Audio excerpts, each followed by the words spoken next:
Wheel of Time, you say? I have no idea. But I do love this chair. It's great. Ooh, what's that? Hey, a pine cone. Smells delightful.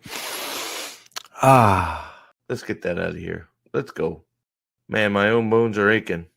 I like going for a walk. Hey, that's a birdie. Look at that up there. I like birdies. Oh, what's that over there in the forest? Oh, you know what I could really go with? A tree hug. Wonderful.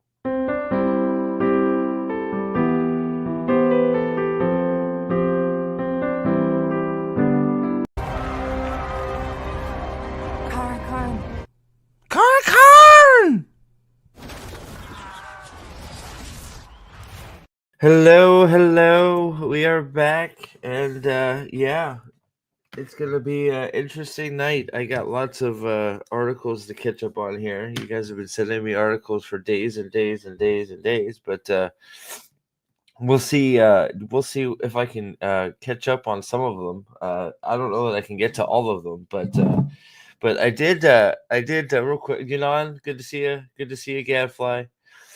Alex, good to see you. How are you, buddy? I did find it. So I had a text from Aldan already here. Apparently, uh, the people that work on Wheel of Time don't read people's actual comments before they like stuff. Because here, let me see. This is what he showed me here.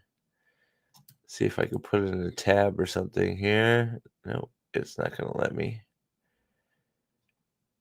Whatever. So this is from Alden. I guess it's his Facebook. So you could see that Josha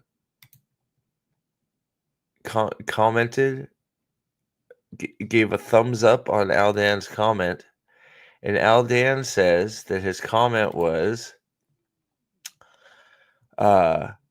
this post was, some of you need to stop wanting the show to follow the books. So I guess I guess he agrees with Aldan that the show does not follow the books at all. So there you go. So at least he agrees, right? That's one for one, right? Also, I do have to mention real quick because good old Narg is at it again. Narg is at it again. Hold on a sec. Narg is at it again. So apparently Narg is getting himself into trouble. Narg, friend of the channel. Man, both show haters and show stands can be insufferable. First pick is Narg getting called a shill after reopening the Daily Trolloc, which is his subreddit. Okay, Narg subreddit. Narg, I am extremely happy that the Daily Trolloc is back. You post the best shit there. You get the memes. You get the charts of nobody watching it. It's great. Actually, in fact,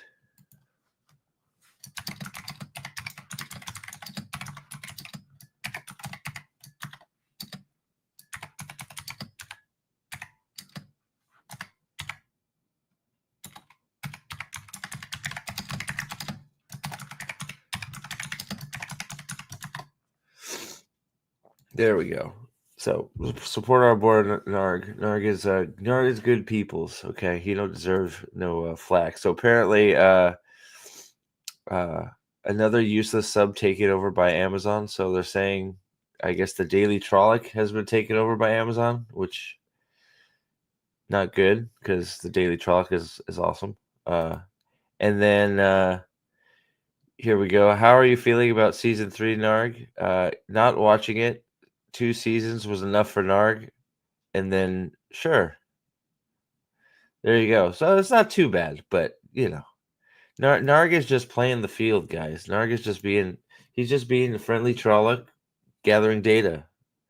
Let Narg be a friendly Trolloc, okay? Narg is awesome. Oh boy. So I'm gonna go to the an article. Let me see if I can find it. That sort of made my cackles Oh, here we go. Here it is. Here it is. Yes, beautiful. Okay. Man, I am not. Where's my sound at? Okay. What's up, Staplebo? Good to see you, brother. Tonight, Oh, sorry. Wrong thing. Productions presents the boy band of the decade. Season 3's theme song, real quick. Let's get it out there. All right, we gotta play it. Season 3's theme song.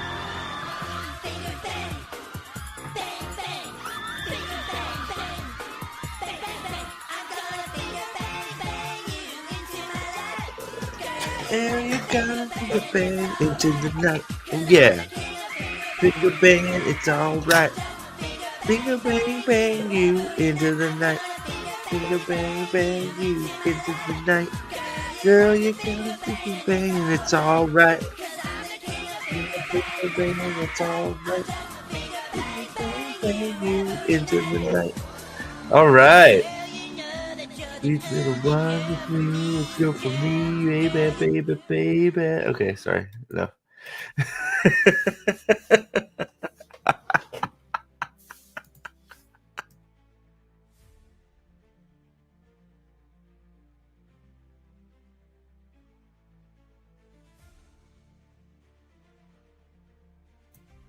So I hope you guys were able to. Sorry, I'm having a little bit of an issue. I got it, I think.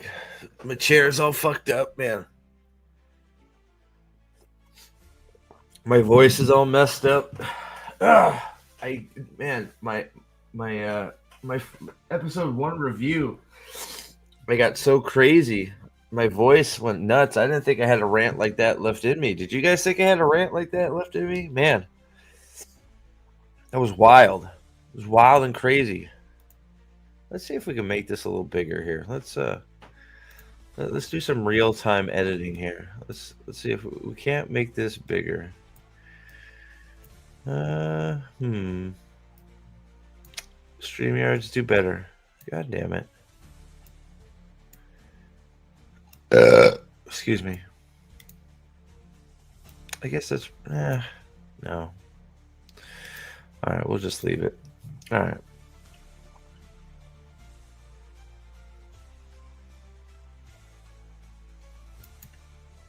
No, don't like that. There we go. Alright. So come on, guys. Come on. You know, you gotta love the finger banging. Alright. So Prime Video's returning fantasy series sets record-breaking Rotten Tomatoes score for season 3. So we'll go to Rotten Tomatoes anyway, too. We know Rotten Tomatoes means nothing, but it's fun to look at every once in a while.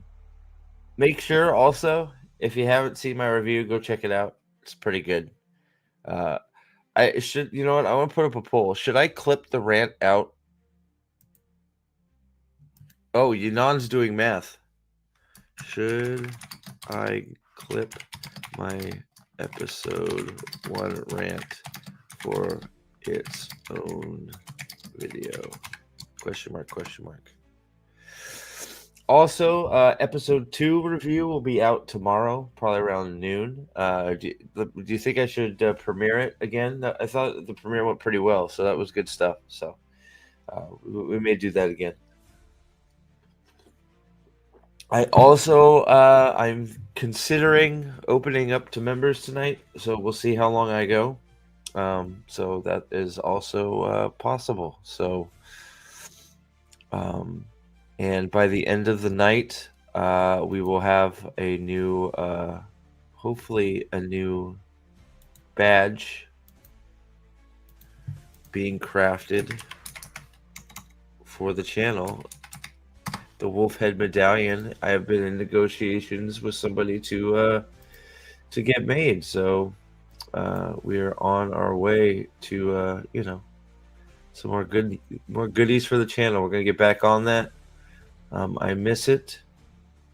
I miss having the good old goodies, and we're gonna start making some more stuff again.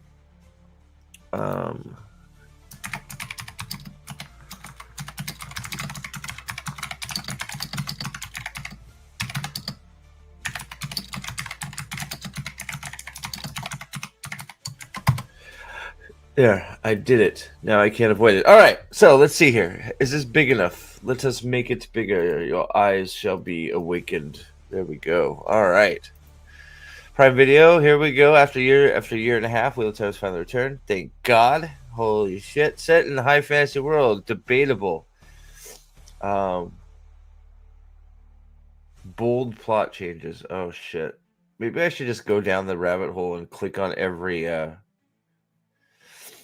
You want Gafla, you're welcome to hop on if you want. I know we talked about it. I know you haven't watched it, but if you have commentary, you let me know. I would love to have you on if you want. I need to. Sometimes I need the soothing sounds of a smart man to back up my ignorance. I know I'm a sad virgin, but you know, I don't know what that has to do with anything. I just think it's funny. With season 3 now available for streaming, its early ratings are already impressive, earning the critic score of 94% out of 10 people voting. I did the math on this above. Oh, you did it already? What is happening? Not a lot. I did some math today to determine that season 3 has 400k viewers. I shall endeavor to explain my reasoning. Season 1, 1.6 viewers and 5k reviews. Season 2, 900k viewers, 7.5k reviews. Season 3, X viewers, and 1k review. So, wow, that's only the amount that reviewed it, Yanon? I approve of this message. I 100%, but I think it would. So highest rated doesn't mean most watched, right? In fact, it's the other way around, right? So this is where we're at. Oh my God, there's 13 responses. I can't wait. Let's see. I don't know if MovieWeb has good good commenters like Screen Rant does, but we're gonna check it out. Yeah, so we're gonna be here for a while. I hope you guys, most of you guys have been here for my late night stream, so we're gonna go for a few hours as long as you guys want. I want to get caught up on all these articles, so if you guys are down, if you're ready to hang out in Chinatown till the sun goes down, I'm here. We're doing it, dude. And I'm so excited. My computer's actually good enough that I played Marvel fucking Rivals for the first time today. I got my ass kicked, but that, you don't have to be good at video games to like them, right? That's sort of me to a T. Already lost 5% since posting it. So we're gonna go after I read this article. We're gonna go right over to Rotten Tomatoes and see what Alexander and Yanon are talking about. Yanon, your math is right on the money. You can carry me to gold easy. My oldest son. So Easton, aka Flopsy Beard Man, is I think he's just about to get diamond. So Easton's about to get diamond, and Ryan is like triple legendary. Whatever the highest. I know diamond is the highest, right? But he's like tier 3 of the highest level. He's apparently really fucking good at it. So give me 5 minutes and I can jump on. All right. Awesome. I'll send you a link. You don't have to throw on a shirt for me, man. It's okay. The girls will love it. You can just stay. You can. Oh wait, there's no girls here right now. Damn. Yanon will love it. Just keep your shirt off. It doesn't matter, dude. It's all good. Yanon will like it. It's cool. All right. I'm actually gonna. I don't think he's here, but I'm gonna send it to him anyways because Articus is great at these streams. Oakley dokley. So let's not delay. We got lots to go through. All right. So with season 3 now, 94%. Since the third season has only just begun, the numbers are likely to go down in huge numbers. Bound to change with more episodes are released, but the difference will most likely be minimal. In any case, the ratings have only improved with each season. The tomato meter scoring 8.1, 80%, 81%, 86% for the first and second seasons. It got that low. Holy shit. You're currently Diamond 1, top 2%. I think that's what Ryan. I think that's what Ryan's at. I know he's really good. So he may be right there with you. I don't know. But yeah, I'm terrible at them. But I like Marvel. I like the old school I like the graphics for the game, and it's very smooth. I played it. It reminds me of Overwatch controls a lot, obviously, as it should. Um, so I'll play it a little bit. I won't get hardcore or anything, but like I have trouble playing games that I suck at, and I've never been good at shooters. Obviously, the best way to get better at shooters is to play them. But I get you guys will be highly surprised. I know it, okay, but I'm gonna shock you. All right, you ready to be shocked? I can get frustrated easily. I know. It's shocking. I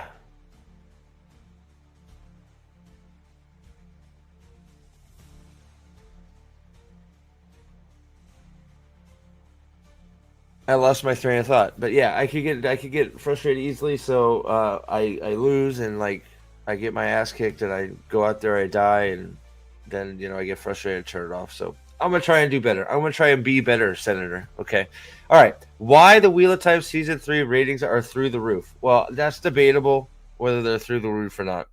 I think that's your words, not mine. But I think it's clear because we have a mathematician named Yanan in chat right now. It is clear that only 5 people watched it and they all voted yes.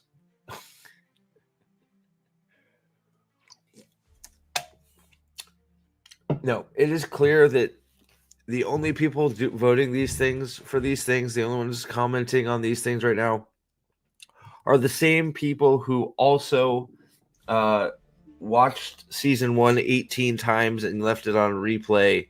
The people that canceled their accounts on Amazon and restarted it the night Wheel of Time season 3 came out. Those are the people that are participating in these polls and these voting and these ratings. The rest of us are here hate watching and not doing that. And then anybody that's not there's a lot that have just washed their hands of it completely, right? So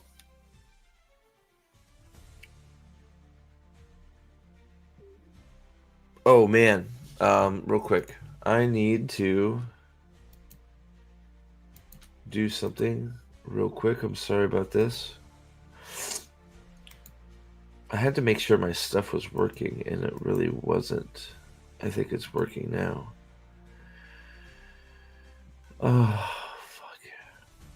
Damn it. Oh, it is. Okay, good. So I need my be right back guy is working. Okay, good. Hey, Gadfly. Hey, what's up, man?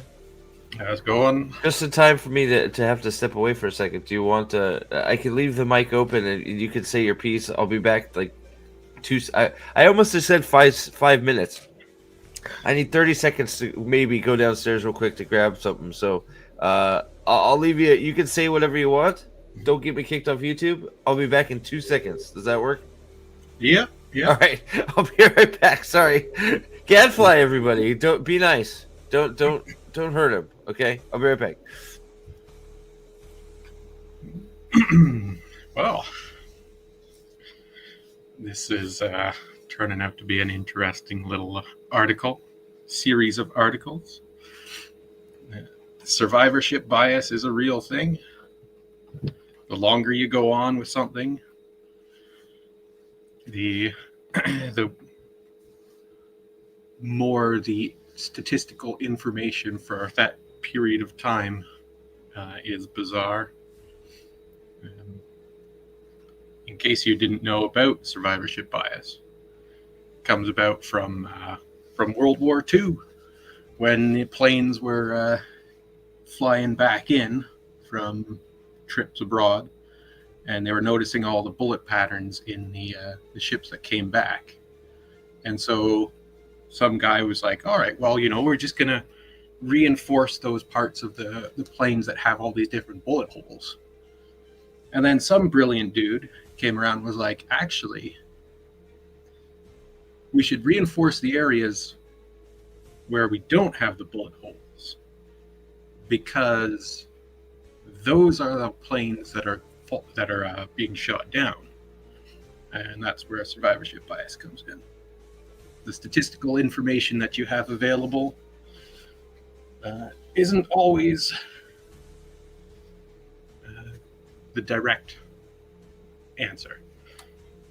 And this is important because this is exactly what's happening with these articles. And going in game theory as well, right? Oftentimes characters in online games that get nerfed because the players who are playing them are really good with those characters, but not because the characters themselves are actually really good. So that's Thank why you. you I'm look back. at the number of people who are playing the characters and are really good versus the number of versus like. You're a little quiet, my man. Am I? Are you on your? I was gonna try and move you up, but for some reason it won't let me control your mic. So what did I miss? What did you say? Oh, just going on about It was the best, and you changed your mind. You're gonna watch it? No, not a chance. I watched the first episode with people, and oh, you watched it? Yeah. I thought you weren't gonna watch it at all. No, I watched the first episode because I've always watched the first episode. Let's try and get you. Sorry. Let's try and get you up a little bit because you can hear him just fine. Maybe it's just me. Let me adjust my own shit. Thank you, Trip. All right. I think we're good. I think it's probably just me. So, all right, moving on. Maybe I'm just a loudmouth full of hot air. That's totally possible and true. So what about Rome? It's much better. No, Trip's just joking around. Oh, okay. I was just making the point that. All right. So you did watch episode 1, huh? Yeah. And So did you make a choice to? Well, okay. How am I going to word this? Were you contemplating trying to watch more if it wasn't as bad as, like, if you watched episode 1, you're like, well, that was bad, but not as bad as I expected. Were you going to try and go forward? If I was going to go forward, it would have to have absolutely blown my socks off. Gotcha. Just bent me over and blown my back out type of thing. Well, there's a lot of that going on. So we have a lot of vacs being blown out. In fact, 3 in a row. That was one of the funniest parts when I was doing my review of episode 1. We literally have 3 scenes back to back to back of just 2 characters getting busy. I mean, you'd think that the Wheel of Time was a sex novel.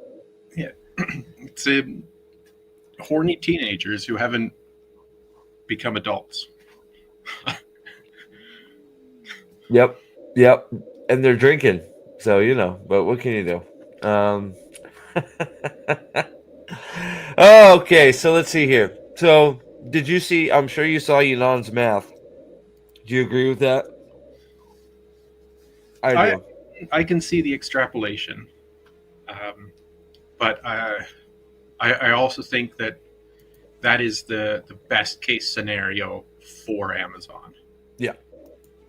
Well, I think it's exactly that. Everybody, it's like I was saying before I went downstairs. Is everybody knows Rotten Tomatoes is a joke, especially when you can there are instances now apparently where you can give it a 1 out of 5 on Rotten Tomatoes and it still gives it a tomato. it still gives it a fresh. It's like, but it's a 1 out of 5. How? Like that has to be a glitch, right? Yeah. Um, but it's not. So like Rotten Tomatoes is just a joke. But we're not even approaching. We don't touch it. Like anybody that doesn't like the show was just like, nah, we don't need to waste our time with that, and we're not participating in any of these polls and shit like that. If you're going through like a school grading scheme, Yeah. 60% is not good. No. No, it's bad as fuck. You've basically done the bare minimum required. Yep. Right. And yeah.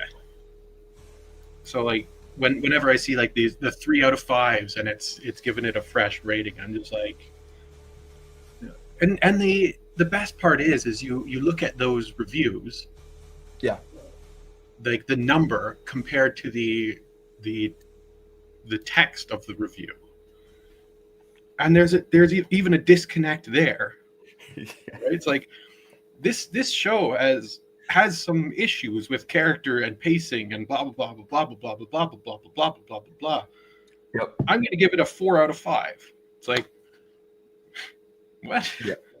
Yep. You've listed all the things wrong with it. It's no. So like that, we'll take when we go over to Rotten Tomatoes. I'll pop up for you because you're absolutely right. It's like, the show's not good, and I fell asleep, but the sword was cool. So 4 out of 5. It's like, what? You just said it sucked. What do you mean? It's like it's so weird, right? It's I don't know. But yeah. So let's see here. So we have the quote. I'm sure most of us have heard. I'm sure it'll drive people crazy, but the reason why we do it, we've gone over this quote quite a few times now because this is him blatantly, straight up saying, we're changing everything because fuck book readers. Go ahead. It's very much like the showrunner for the Harry Potter Yes. series coming out. It's like that guy's worse. Like, I don't want to do the books because everybody's like that's predictable and boring. And it's like people want to see it because they want to see the books. Yes, that guy. So, and you know what? I'm going to probably. I don't know when that show comes out, but I'm probably going to read. I've never read Harry Potter all the way through. I've started a few times. I've watched all the movies. I never read Harry Potter just because, like, it sort of felt like I'm like, well, I've consumed the movies. Do I really want to consume more? And it's like, and everybody tells me they're way different. So it's like, I'm like, okay, do I like it enough to try it? Maybe I do. So, but I want to read the book so I'm a little bit more educated too for when the show comes out because the show is going to be horrid, for the reasons you're saying, and then on top of it, the guy has straight up said that he hasn't read the books. You're the showrunner for Harry Potter. How have you not read what it's based off of? I don't understand. How did you get that job? It's wild to me. It's like, how are you hiring people? What is the hiring process? It's like me going into like a job to be a plumber. Okay, how many years experience do you have doing plumbing?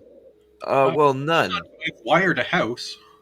Yeah, I haven't done any plumbing, but one time I did some electrical work on a phone pole.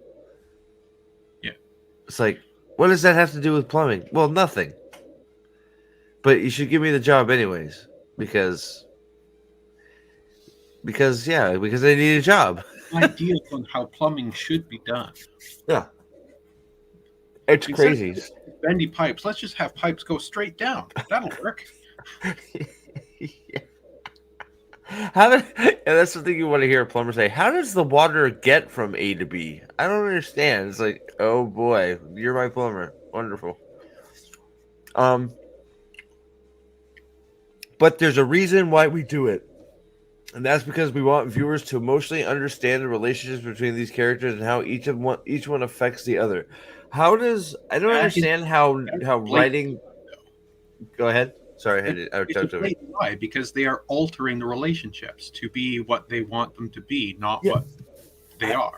this is such a ridiculous answer because it's like how I don't understand how you not writing the relationship how it is on the book in the book and you changing it and writing whatever the hell you want. I don't understand how that's an answer to what I don't even understand how that's answering anything because you're just changing it. It's already there. We already start feeling the relationship build between Elaine and Rand and all and all the the building is there. You just decided to be like, well, they need to have sex. There's like, wow, how lazy. I mean, it's the laziest way to show, like, literally making two characters have sex is the laziest way to show that they're interested in each other and how they have feelings for each other. They Because just rock it. it doesn't actually demonstrate that. Like Yep. in this, particularly in this day and age, with hookup culture being a massive thing that's promoted, it's not necessarily that hookup culture is actually something that everybody does, Right. but it's incredibly promoted, and so it's like all you're presenting is hookup culture, and it's hookup culture where people get fifis for each other, and it's so juvenile. It's It so really is. incredibly juvenile. More sophisticated than The Witcher, more thrilling than Rings of Power. Oh, fuck me. And more distinct than House of the Dragon. No, It's hard to imagine a better version of. What? It's hard to imagine a better version of Robert Jordan's epic book saga, a series once deemed unfilmable. Yeah, you know what? It is. It's, dude. I just have to like look at I don't even know how to respond to that. How hard to imagine? That's all we do is imagine how it just that that wow. one YouTube channel where that guy does the interpretations of the sword forms. Right. Yes. That's infinitely better than this Yeah. crap. Is he still doing? It's something at Heron. Jesus, I've asked this 3 times and you guys keep giving me the link and I keep forgetting to save it. But yeah, it's nuts. I could watch like somebody do a stick figure animation, and it would be a better adaptation. It's wild. Oh. Let's see here. Alex, do you mean Fayo will bone parent? Oh yeah, that's true. What do you mean? What episode do you think? Oh, next episode. They're gonna get it on next episode. I was surprised they didn't get it on in episode 3. No, yeah, she has to bang somebody else first. Oh, is that what's going on? Yeah, of course, because that's drama. Oh, I got an idea. How about we do this? How about Fail is banging Lord Luke, who is not going to be Slayer, by the way. It's Lord Luke is there to fool you into thinking he's Slayer. I don't think he's going to be Slayer. I think he's just going to be Lord Luke. Abel Cawthon will be the Slayer. No, I can't believe you do know enough that they fucked off Abel and Abel and Tam, right? So Yeah. they basically to make it so Tam and Abel aren't in the Two Rivers during the attack. They've written them out. They've basically said Tam and Abel were saving Perrin's family, so they grabbed them and took them out of the Two Rivers to put them in safekeeping. So Tam Althor and Abel Cawthon will not participate in the battle for the Two Rivers. It looks like because they're just walking around protecting Perrin's family.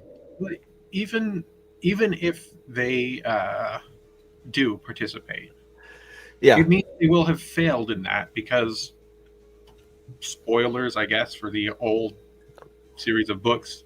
Perrin's family get killed by Fane and his.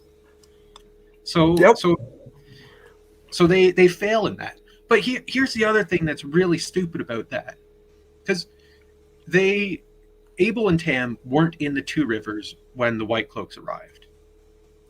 And the reason for that was because the two of them went to the White Tower to try and like argue to get their kids back. They went Yep. to the White Tower to demand from the Maryland seat to have their kids returned to them. Yep. Yeah. And where the hell are kids in the show? In the show, they're in Tarvalin. they're in the White Tower. You know what? It's crazy when you start thinking about. So if Abel and Tam went to the White Tower, they would have found their kids. So that's number one. Number two, why are they in Tarvalin? Number three, why are they in Tarvalin? It's fucking wild, right? It's just like, and then the funny thing is, like, I couldn't believe that's episode 2, I think. When Morghese shows up in episode 2, have you seen? You probably haven't seen this, huh? I'm familiar with the Morghese Red Wedding. But it's not even that. Morghese, yes.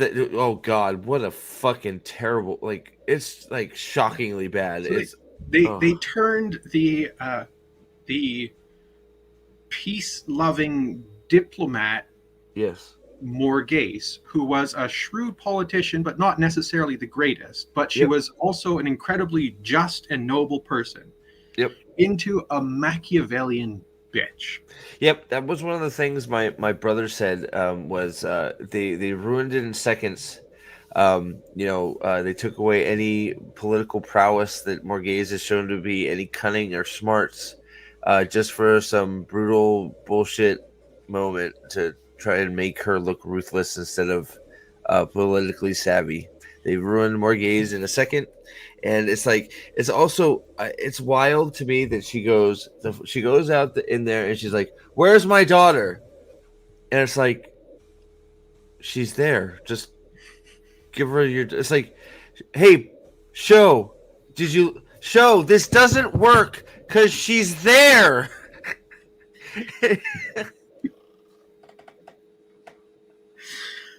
Show this doesn't work. Elaine is actually in the White Tower right now. It's just it's man, it is nuts. It is so nuts that they just. And also at the same time, in episode 1, they showed Elaine sending a letter to Morghese. Yep. Morghese. It was Morghese and who? It was Morghese and somebody in Tyr, I think.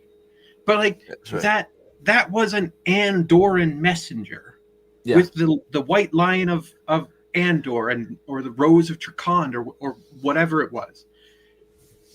That messenger met with Elaine in Tarvalon to get a letter to go to Morghese and deliver the letter from Elaine, who was in Tarvalon. Yeah. So unless Elaine sent in her letter being like, "Mom, please help. This place is full of Black Aja psychopaths. It's not safe. Take me home." Yeah. Which it doesn't seem like it since it doesn't seem like it because later in the episode, she's like, "You're coming home with me," and Elaine's like, "Fuck you." It's like, "I'm staying here," and she's like, "No, you're coming home," and she's like, "No, I'm staying here," and she's like, "No, you're coming home," and Elaine's like, "No." This is, of course, after Egwene goes, "Fuck you, Suan Sanche. I have the ring." That whole thing was, "I have the ring. I can do whatever I want now." It's like, why all of a sudden does an Aes Sedai ring carry all this weight that you can fucking disrespect your leader? And you don't even have to be an Aes Sedai. Yeah, with the ring. Just being an accepted is like being an accepted in this world is apparently you're an elite amongst society. It's just the emphasis they keep. I have the ring. I have the ring. I have. It's like, jeez, they do that several. I've been noticing that they keep like the writing is really bad, the directing is really bad, and I've been noticing a lot of the same things keep happening from episode to episode. excuse me, I'm sorry. You have words that are repeated over and over and over again. So like calendar. Calendar was repeated like 20 times. Like I'm been like sort of thinking about making a video counting how many times calendar is said for something that's not even going to be in the show. But they said it at least 10 times now. And what they want to do is to be like, oh, yay, you remembered calendar. Good job, show. Yeah. Not to sidetrack this too much from going over articles. No, you're good. You're good. I've already done that, buddy. How much of an idiot is Rand as well in this show? Because Calendar apparently can be drawn by any male channeler. Any male Forsaken could grab it. So why is it that is not Rand's number one? He should already be there if it's that easy. If it's that easy, if like it's like just like because they make it sound like just go in the front door and grab the thing. Yeah, just despite the fact that that's essentially what Rand does in The Dragon Reborn.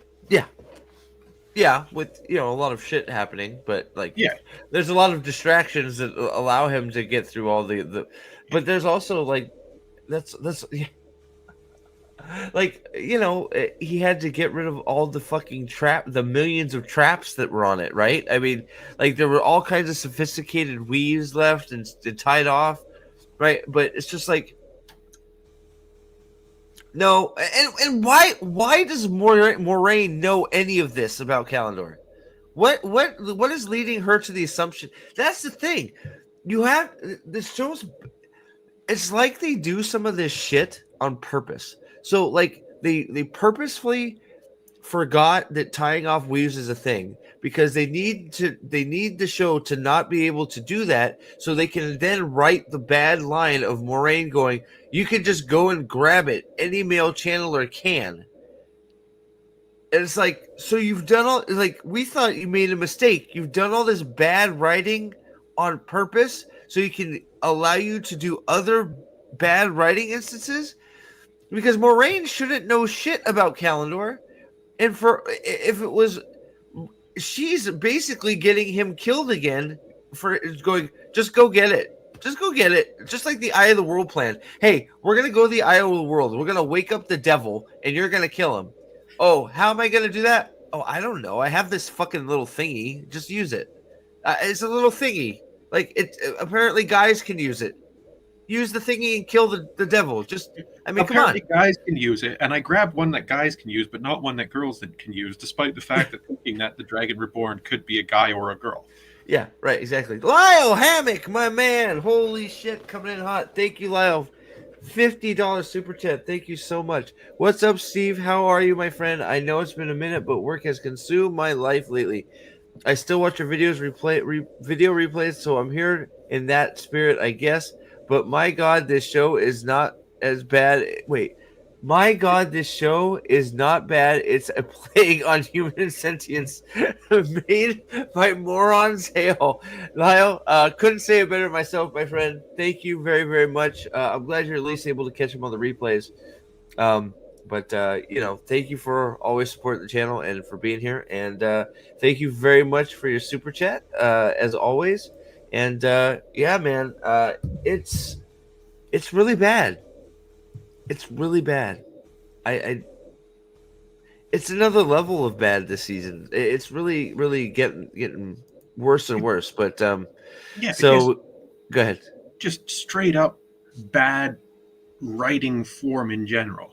Just the Maid and Butler exposition dialogue that took up 45 minutes of the episode. Maid and Butler. I haven't heard. That's funny. I love it. That's great. But it's like so it's like, oh, I didn't finish my thought. So you have the words like Calendar that are just repeated over and over and over. These episodes, every episode has a set of words or a word that they repeat over and over. I have the ring. I have the ring. I have the ring. I have the ring. It's not your pack. It's not your pack. Calendar. It's like, what the fuck are we doing?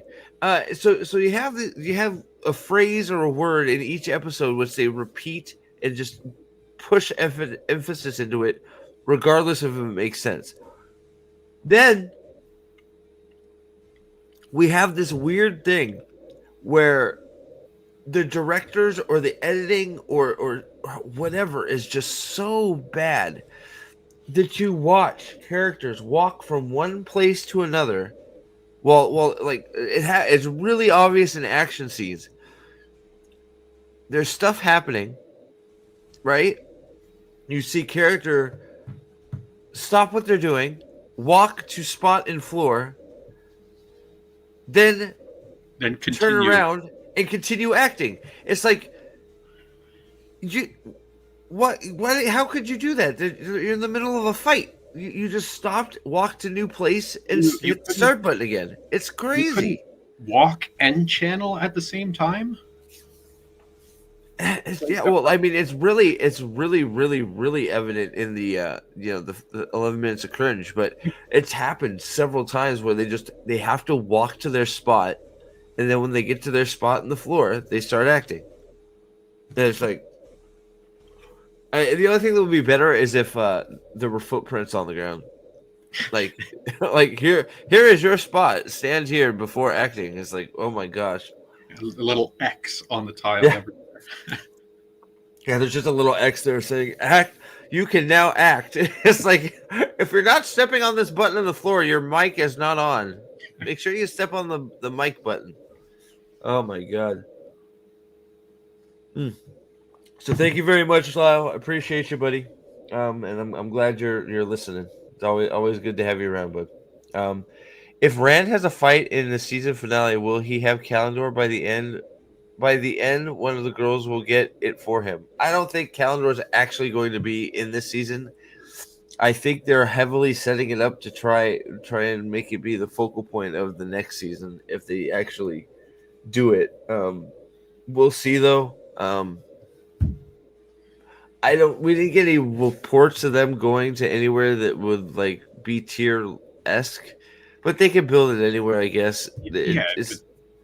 At the same time, they haven't really chosen their locations well in the past. So, yeah.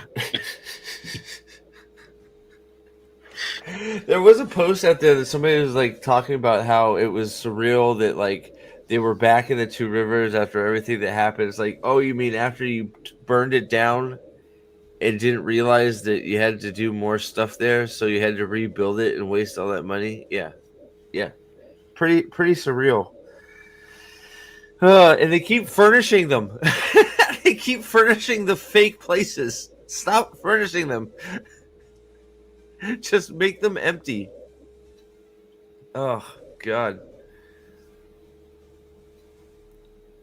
All right, so I think that's all he's got to say on this one. It says, with riveting start to season 3, which has set up Rand and his allies for an epic journey ahead, it seems the Wheel of Time has finally found its mark. No, it hasn't. Not even close.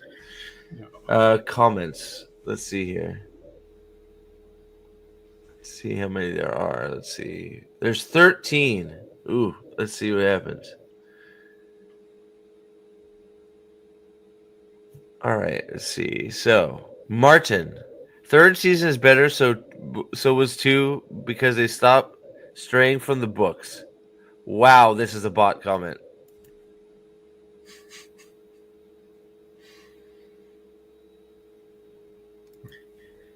Oh, I'm not gonna sign it. Like I challenge people that keep repeating this narrative, this false narrative, to tell me what is in the books. Look at the second sentence, though. The creative liberties feel more meaningful. So once again, what is it? Are they not straying far from the books, or are they having more creative liberties? Yeah. Which is it exactly? Come on. They have changed. Here we go. They have changed way too much to be able to fix it at this point. I'm more interested in viewing numbers than Rotten Tomato sources. I'm betting the reason the scores keep going up is because of the drop off for the book fans giving up. There you go. Matthew's right. Oh man, I can't tell if this is okay. Good thing most people don't read fantasy books then, huh? This just means that they can safely pick it up and start watching it now, worry without worrying about it if I'm wasting time on something soon to be canceled. And this comment lets me know that I can easily ignore comments from disgruntled book fans. Oh my god. Season 3 is the best yet. Oh my god, these people are in denial. I love it. Oh, see, that's all you need to see. Right there. Oh god.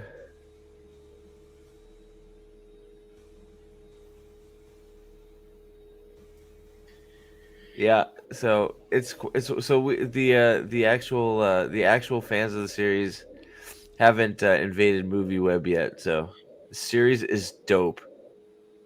Well,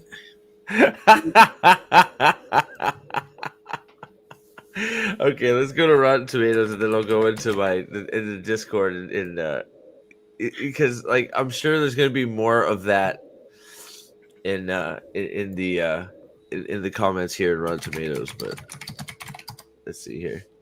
Wild. Yeah, that's sort of like seeing Mogideon with a bunch of hearts and spiders is sort of sums up exactly, it's like Mogideon is why is Mogideon the most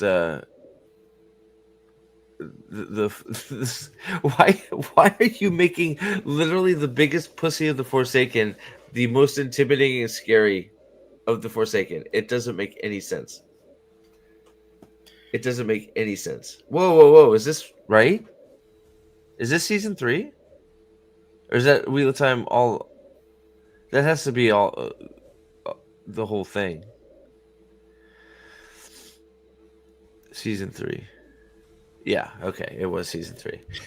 So let's see here. 18 reviews. 18 critic reviews. 18 critic reviews. So only 18 critics should bother watching it. Let's see. What was it? So this is what Yanan was talking about. Season 2 had 48 critic reviews.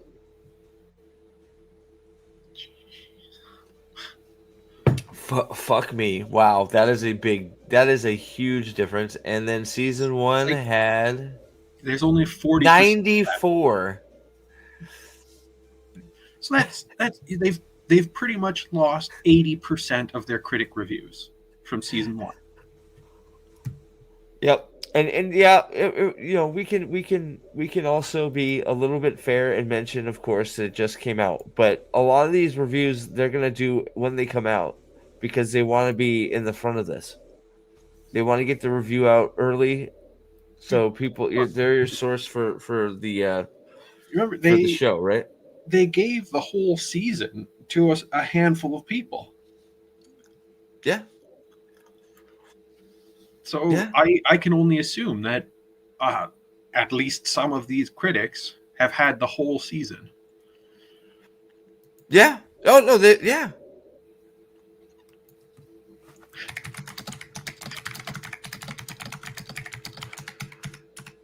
Sorry, our Articus just popped in and Yeah, no worries.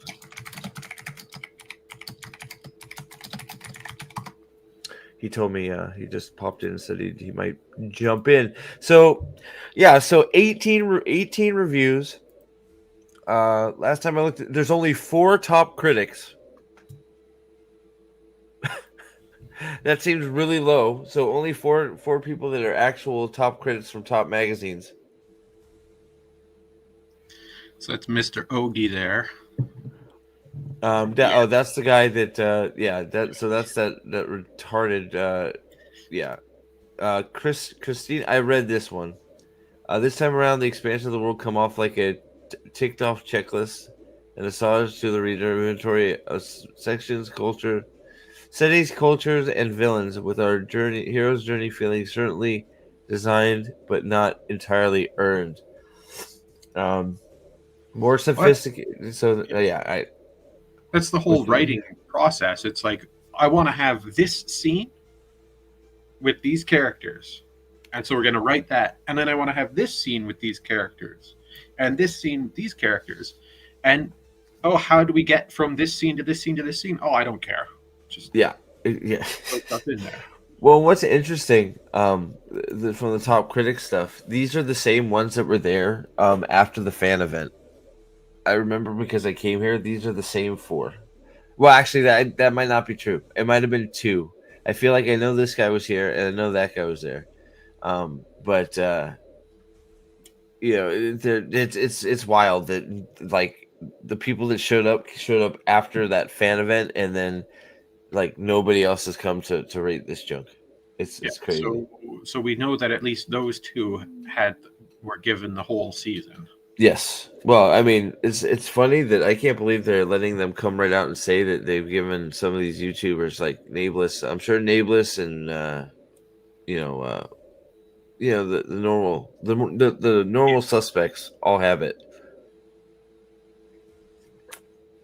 Sorry, my throat from yelling this morning. So I'm sure that Dusty Wheel, Nameless, so WOT series, all those guys, I'm sure they all have the whole season.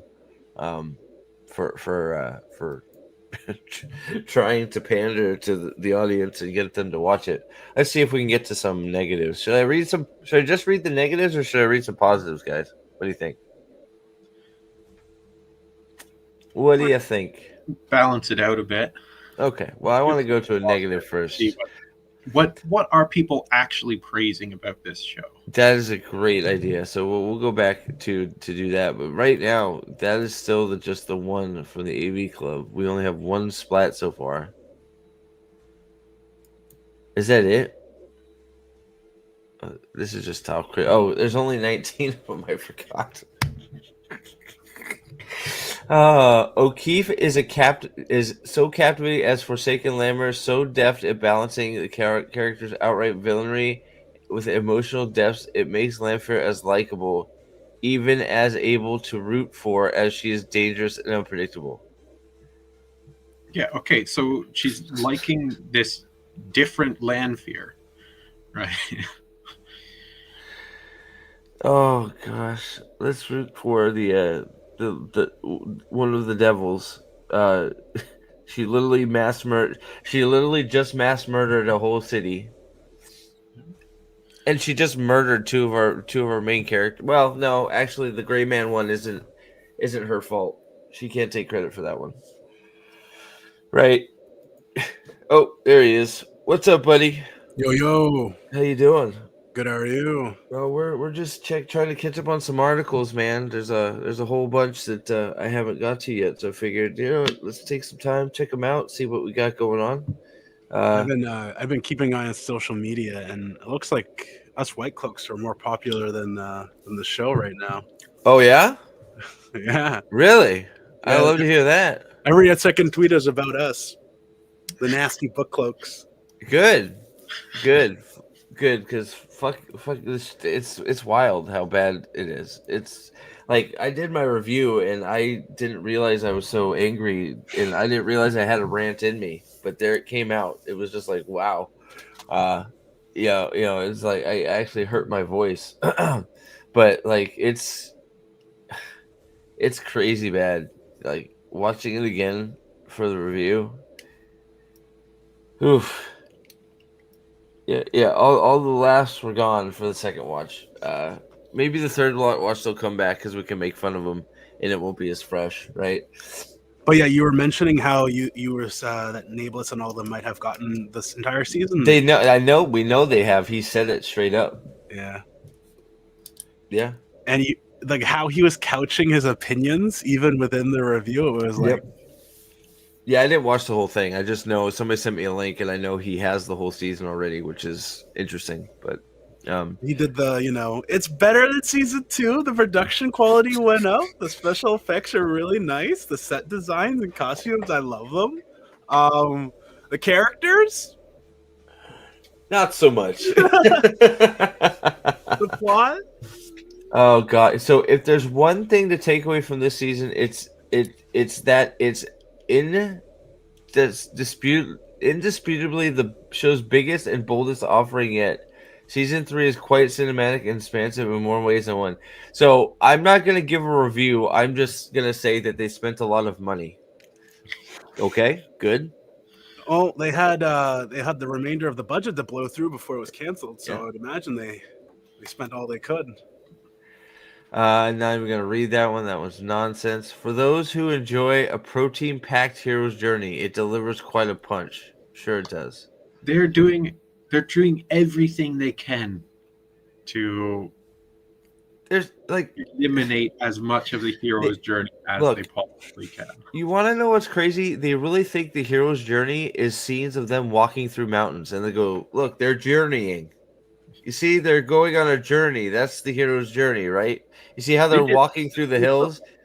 Wait, a hero's journey isn't getting false flag gaslit by your mentor into thinking that an evil person's attacking you in order to do what they want you to do. That's not a hero's journey. Well, here we go. We have a Hulk. There's a magazine called We Have a Hulk. Okay. To Race the Shadow doesn't solve every problem the show has. It still over-explains and under-focuses. Over explains what? I know exactly. Calendar. They didn't even explain what a sangreal does. Nope. It does over explain because they constantly have to re-explain all the new rules and scenarios that they've brought into, which change from episode to episode to episode. So they do have to explain a lot. They just do it very clumsily, hand-fisted. Yes, and absolutely. And yeah. Here's the most annoying thing. They have to explain a lot because they have a lot of stuff happen off screen. Yeah, well, like the whole thing that like they're all buddies because they had this giant boat ride to talk. Apparently, like the whole thing where Elaine and Rand sit down and have this heart to heart. It's like, you two don't know each other. What the fuck are you doing? Yeah, we know that they met, and we know that, you know, in the last episode of season 2, they tried to really emphasize their connection because Brand opens his eyes and she's there. You know, they did a very cliche trope thing. Yeah, but here's the problem though. Yeah, Fly. They tried to said, okay, Elaine, you're not gonna do any talking. You're gonna put a cheese Danish in his side, or actually a cinnamon Danish. Put a cinnamon Danish in his side. Okay. You want you to give him the sizzle. Okay, so you need to give him this sizzle face. No, not Avienda. Rand. You need to give Rand the Elaine. Not Avienda. Rand. Give the sizzle to Rand. So not Avienda. Okay? Here's one of those funny things. You know, when you're in sort of a writing community these days, they talk about all the different things that you shouldn't do because they're negative stereotype tropes. And one of the negative stereotypes that they tell you don't do because this is so harmful to whatever, yada, yada, yada, is the hypersexual bisexual person. They don't write a character who's bisexual who just sleeps around with everybody because that's such a harmful stereotype. What have they done with Elaine? They've made her have they insinuated a romantic entanglement with Rand, a tension there with that scene where he opens his eyes and she's like, you know, staring at him all flirty. And then they have her screw Avienda. So they've made a character ostensibly bisexual and they've made her hypersexual. So they have done the very trope that their writing community tells you not to do. Yeah, well, because they don't know how to write. Look, it's once again, relationship equals sex to them. I think they're just right. I think they're just trying to ride on the shipping stuff. Yeah, that's all anyone ever talks about on Twitter. Yep, they're leading into the shipping stuff because you're absolutely right. It's one of those. That's what the fans of the show are only interested in this, because we don't tell an actual story. So we need to give the fans of the show, the actual fans, all 5 of them, what they want, which is who has sex with who. And Another we epic, still if have mixed, chapter of fantasy adaptation. What a staggeringly good review. Sorry, and go ahead. I hope you guys don't forget, we're gonna get the "Do you love her?" scene with Rand and Egwene about God. Lanfear. An entire episode. He's gonna say yes too. It's complicated. I love you both. It's complicated. I love her in Dreamland, and I love you in the real land. Does that work? You both fulfill different Please? things for me. She's the darkness to my light. Look, Egwene, you won't suck my balls. She will. What do you want me to do? What if they kept Rand with his 3 girls, but the 3 girls were Lanfear, Egwene, and Moron? Oh my god, I can totally see it happening, dude. That's a bold strategy, Cotton. I totally see it happening. It's a bold strategy, Cotton. Because, well, you know, they're trying to do this redeemed Lanfear thing. Yeah, which is unbelievable. So, yeah, why?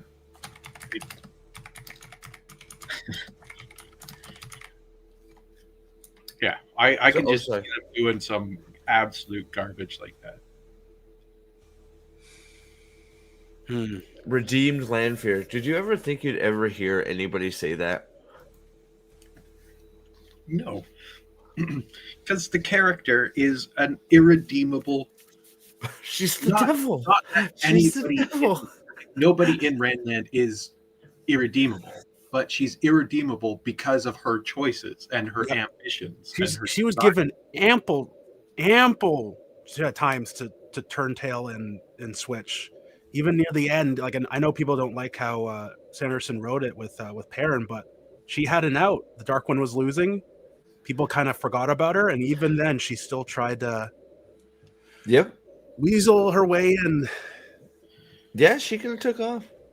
Yeah, because it's almost as if, you know, evil people will choose to do evil things. Like Leandrin, right? Leandrin's story arc, or like her background in the books, she was a manipulative little of a child. Right. Wait. Hold on. You mean she's not grieving over her lost child and going to steal and kidnap another child from a wedding? That's not what she does in the books? She wasn't married off as a child to a 50-year-old man? Illusion there. Oh, but shit. I'm sorry. I thought that happened. She was... she had her little secret, which was compulsion. Yeah. Right? She used on Daddy to get her what she wanted. Because she was greedy, manipulative, and self-interested. Yeah. Oh yeah. Yeah. No. So instead, her secret goes to I have a love child that I've been torturing to keep alive for many, many years, and now, since Lanfear killed him, I'm going to go back to my home, and I guess those are all her siblings or her family, and kill them and steal the child? Like, is that what we're doing? I'm not really sure. Is that what's happening? It's the weirdest thing. Oh, Space Oyster just said that. Man, there's so many. Ooh, here we go. Wheel of Time actually went there with these characters, and it's a good thing. Ooh. Can you guess what this is about, Articus? Sorry, repeat that? I'll repeat it before I bring it up. The Wheel of Time actually went there with these characters, and it's a good thing. Oh. Huh. Could it be Avienda? And Could it be? Oh my god. Let's dive in. Let's see. I love Sister Love, man. Dude, yes. You know, sisters getting it on. I don't know what's wrong with that. What's wrong with that? What pisses me off the most is if they just admit that it was a flat out change and they like the change, whatever. But like they're trying to weasel their way into saying that RJ implied it with subtext and like literary devices, and yet for whatever reason they think RJ was shy to put sex in his books. He just put it liberally and deliberately in key areas, but he had a word for what Elaine and Avienda would have been if they were at all sexual, and never once in the book did he use it. And he used it for many other characters, but not Avienda and Elaine. Oh man.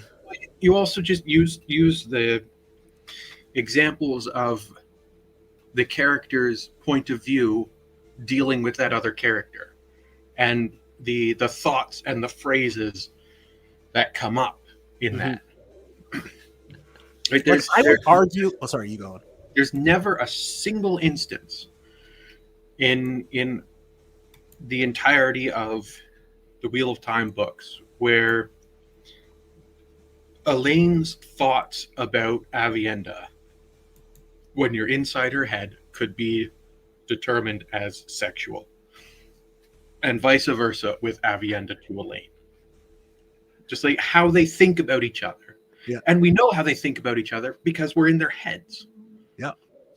And I don't think there is at all any sexual relationship between the two, obviously, in the books. But I would argue before Avienda, Elaine and Brigitte had way closer to a sexual relationship than Elaine and Avienda ever had together. Yeah, 100%. Because they were literally bonded, and they're when they got aroused, it played off of each other. Right. And so was closer than it's a reach and a half, even that, but you're right. It's closer. If you're like, it's closer than what we're trying to say. Oh, it's like, it's really the same bullshit line that they tell. Like, it's like, you can't love, you can't like have a really good friend. I can't have a really good friend that's a guy. Girls can't have really good friends that are girls. They have to want to screw them. Wait, you don't do that with your bros? I thought about it the other day. My brother came over here and we were talking about stuff, and he looked really hot, and I was like, maybe I should just throw him down on the floor right here and do him. But I resisted the urge. I was proud of myself. Instead, I did what I'm sure that they're going to think of next, and they might approach. I went and no, I'm not even going to joke about that. I'm not even going to joke. That's too disgusting. I'm not doing it. But that's going to be next. You forgot as well, though, Steve, that you're not allowed to have close friendships with a person of the opposite sex either. Yeah, you're not allowed to have close friendships with anybody. It has to be sexually motivated. And I'm not going to joke about it, but that's where they're going next. Is like, it, like, is that like it's okay for sisters and brothers, to it's like there's nothing. I don't see what's wrong with that. Next is going to be, well, I don't see what's wrong with me going downstairs and outside my child's room and knocking and going, hey, how are you? It's disgusting. It's actually revolting. It's crazy. All right. Let's see what they say. Why it's a good thing. Editor from the note below contains no spoilers from the books. Well, but some from the show. You're talking about the show. All right. Let's see here. With the characters spending so much time apart in season 2, season 3 has a few more dynamics to explore, especially introducing Avienda and Elaine, both whom had a romantic relationship with Rand. Yes, with Rand. The finale brought Rand and Elaine together. She tried to sizzle him. He rejected it, and we all knew that she did not like him. We could tell. She was more like... Wait, what? Over the month-long time jump, it's not Rand and Elaine who began flirtation, though they do get nor Rand, but instead Elaine, like this. Yeah, they just said it right here. During the time jump, we don't see. Yeah, we don't like. That boat ride was really long, dude. It was a really long boat ride on that boat. Yes, a lot happened on that fucking boat, man. Well, to be fair, a boat ride over land would take quite a long time, you know. Dude, Going Amanda, from river to river. they're setting up the Loyal threesome. Like, Oh it's God. crazy. I hope, man, it would be so hilarious if Sanderson wrote in Ogier on human line. Oh my god, dude. It is fucking great. They are setting the two maidens of the spear are just so fucking horny. It's crazy. They're literally just hounding Loya going, let's have sex, Ogier. No, let's have sex. Let me kiss you, Ogier. Come on, stop drinking your ale. Put your dick in me, please. Stop. Stop. Are you hungry? That sounds like sexy talk to me. You can eat that cheeseburger off my chest. Let's still do it. What? You want to drink something? I can drink it first, and you can drink it out of my mouth. Come on. Stop eating. Stop breathing. We can have sex while you breathe. Like what? Like, that's real. Like, and then she goes over to fucking another person's like, do you want to fuck me? And he's like, no. It's like, okay, I'll go back to the fucking Ogier. It's like, what? Literally, what? What is happening? Guys, and I'm not, Articus, because you haven't watched it, Gadfly, you're lucky. But I'm not exaggerating, am I? No. That's the like, I have the gift for exaggeration. I'm not exaggerating. That whole scene is them trying to get somebody to fuck them. The whole scene. You know what else is really kind of bizarre about that? Remember that in the books, Loyal is a very young Ogier. Yes. Go. Sorry. Go. I know exactly what you're gonna say. Please go. Like, he's I'm gonna mute. Yeah, to put it into like a human age equivalent, he's like 16, 17 in human years, approximately, something like that. Would you agree with that? I pulled up my headphones. Sorry, I got so excited because I knew what you're gonna say. Say it again. I had to pull it back in. In human years, Loyal would be like a 16, 17-year-old Yeah, equivalent. yeah, something like that. He's a very young Ogier. He shouldn't even be out of the setting. Yeah, so having these adult females, he should be freaked the fuck out. Predatory. And he should be. Not only that, he should be freaking out, going, "Ladies, I'm a very young Ogier. I don't know what my dick can do yet. I may split you in two. I don't know." He does have a very long handle on his axe.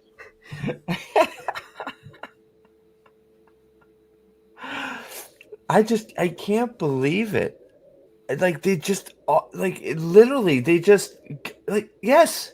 Bane and Chia just go up to men and force them at spear point to have sex with them. That is Maiden's Kiss now. Maiden's Kiss is, have sex with me or I stab you. And if it's good, I stab you more. It's like, what? No. It's no longer men going up curious about what Maiden's Kiss is and asking them to play. It's them coming to them to play. It's the maidens coming to the men to ask the men if they want. We are incredibly horny. Will you fuck us? And then my response is, well, not the tall one, but you're okay. So yeah. Oh, sorry. I had to get that one out there. The tall bitch is not my type, but the smaller one's okay. Sorry. Am I wrong? Sorry, was that toxic? Is it which one's is it Bane? Is Bane the smaller one? Is Bane the smaller one, or who's? All I know is they both look far more ale-like than any of the other. Ayula smart. Okay, the Wheel of Time season 3 brings Elaine and Avienda closer together. Closer together, guys. Literally inside each other. Quite literally, yes. Look at this sizzle. Look at the sizzle. She is just, man. I wish I had a shot of her looking at Rand so you could tell me like you can see that she just does not care about Rand at all. Like that shot of Rand like dying, she's just like it looks like she's having a bowel movement. Here you can be like, I'm ready for it. I have a question. I'm not the queen of Andor or anything, and you know my mom already murdered everybody to avoid a succession war that wasn't going to happen because she has a line of succession. But I'm gay, so there's going to be a succession war because I'm not going to have any kids because I'm gay, and that's not a problem. Go ahead, Artie. Do we at all think it's a possibility that they at all play with the idea that Elaine and Tom have a thing? Oh, no. I think they're going to ignore that because Tom is dead. Tom will show up in a flashback. I don't. The more and more I'm thinking about it, Tom is going to show up in a flashback and not actually be in the show. Isn't he slated for 2 episodes this season? I think he is. I definitely know he's in the show. I think he's definitely in the one of the trailers. But then the actress also says, well, she's asked a question. What do you want? What does Wheel of Time need more of? And her answer was Tom Maryland. Where is this at? It was a clip on X. Oh, okay. Well, I'm gonna go through a whole bunch of articles. That's I'm trying to catch up, so maybe I'll come over it. But what if they bring Tom back in a flashback, bring him back in the present day, and then kill him again? That's what they're gonna do. I guess it would make complete sense that that's what they want. They got to get rid of him again, so he's dead. I sent it to you, by the way. With the clip? Yeah. Okay. But it's one of those things like I don't know. Maybe they do. Oh God, fuck Wheel of Time hot take. It should be canceled. I'll show it in a second. But maybe they do. I don't know. I think that it's like that. I guess that'll check off the old man, young girl fetish for the shippers, right? I mean, they're actually gonna be like, yeah. I was secondsies for Tom after he was done screwing my mom. He came after me, and I loved it. It's like, oh my God, what is happening? What is that? What you're saying? Is that what you're hoping they do? That he was sleeping with more gays, and when more gays and him broke up, he went and slept with Elaine and she willingly slept with him. I would not be surprised. I just really hope they don't. I wouldn't put it past them, but I don't think they will, just because that's a straight relationship. And they obviously with Leandrin's storyline, they don't want that dynamic. When you look at Elaine and Tom in the books, it's a little cringy how Elaine acts, but it's very characteristic of a child who has not had a father figure trying to reestablish with a father figure. Yeah. It's very characteristic of that. And I think RJ did that very well. And all of the cringy stuff is mostly on Elaine's part towards Tom and not the other way. Tom is trying to avoid it at all costs. He sees what she's doing, and he's like, trying to humor her, but like not just push her off the wagon, right? He knows he has to humor some of it, because if he pisses her off, she's gonna fuck off, and then it's gonna make his job harder. He's trying to protect her. The point is Elaine doesn't know how to interact with him in that way, and so she's trying to figure it out, right? Yeah, agreed. Yeah, agreed. Totally. Let's see here. So ratio, though it skips the two characters doing anything of worth, Aviendha tries to sell Rand some cars, and he refuses. It says, "I'm not opening a dealership in the Threefold Land. Ishmael already sold me a Subaru. I don't need two. I don't need a Nissan at all. So please stop bothering me." Aviendha playfully claims that she's only selling Buicks and not Nissans anymore, and Elaine is a Buick fan.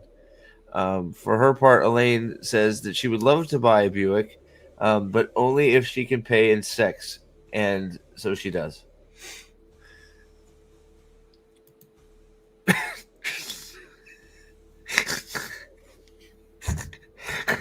I just love how a lot of people's complaints about RJ was how bad he was at writing romance and how quick everyone kind of just partnered up. And yet in less than 5 minutes of screen time, Elaine and Avienda are already boning each other. Yeah. No, but she's right. Trip's right. That's sort of what she's doing. Elaine is. She finally figures that shit out. But like that's why it's sort of. I don't. That's why it's sort of hard to read because it's very creepy. But I think Jordan doesn't go too far, and I think that's the point. I think he's right on the line, and Tom reels it back and is like, "Child, you're like my daughter. What are you doing? Fuck off! Like, stop this!" Right? It takes a minute, and then she sort of, it's almost like Tom slaps her in the face, and she wakes up. She's like, "Oh shit, what am I doing?" It's like Trip is explaining. It's like a real life thing that happens, and it's creepy because you know that if it was an inscrutable guy. Well, also at that point, remind me. I'm pretty sure at that point in the story, she doesn't realize. She just recognizes Tom. She doesn't realize Tom was Morgaze's lover and basically her father raised her. She doesn't realize that. She just recognizes him and knows that she was in the court a lot. She figures it out, right? You remember when she's drunk after that guy in Tanchico essentially tries to date rape her. She in her sort of drunken, staggering memories connects with it, and that's why she tugs on his mustaches again. Yeah, she remembers doing that as a child. Right. Okay, so though the scene speaks of closeness between them, it's not outright romantic. But later this is when she was giving her apples, which was loaded speech for vagina. Would you like my so we'll just so Elaine has a basket of okay, so you can understand the scene a little better. I'm gonna replace the word apple with vagina. Okay. Hi, Avienda. I have this basket of vaginas. Would you like to touch one? No, I don't want a vagina right now. I'm busy trying to sell a car to the Dragon Reborn. Oh, well, please take one of my vaginas. It's great and juicy. I bet you'll love it later. Yes, I will love this vagina later. Thank you, Elaine. There you go. So that's the basket of apples scene right there. Just reinterpreted. You are forgetting the subtle hint that Elaine is a functioning alcoholic. Yeah. And also, she does make toilet wine out of apples, so yeah. Wait, was Elaine drunker? Was Elaine drunker than Avienda? Uh-oh. Well, Elaine was with the apples. Elaine was going to make usquai, despite the fact that usquai is not made from apples, because there's no apple orchards in the West. Yeah, it's all alcohol. What's the difference? She's gonna squeeze the shit out of those apples, man. I mean vagina. I mean apples. Shit, what are they? My vagina can crush an apple.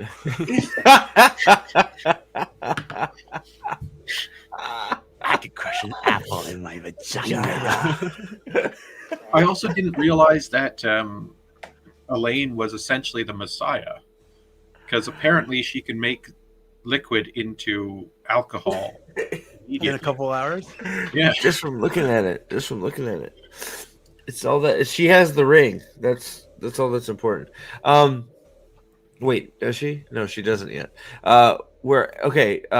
Elaine seeks Avienda out on her last night before returning to the White Tower, where Avienda initiates a kiss, to which Elaine responds by saying, "Finally, I've been trying to get you to touch my apples all boat ride." Jesus. Okay, they still haven't explained why this is good. Wheel of Time is expanding on Elaine and Avienda's relationship on the book. No, it is not. Holy shit. Yeah, trying to erase it and rewrite it. How do you start your paragraph with why it doesn't happen in the books?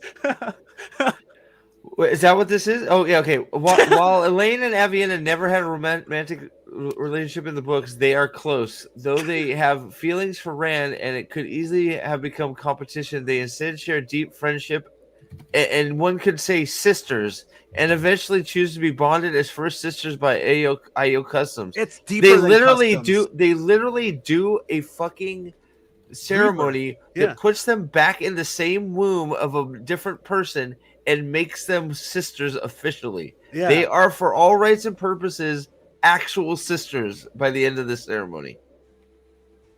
Yeah, right? They're kind of glossing over the they share a literal womb in the story.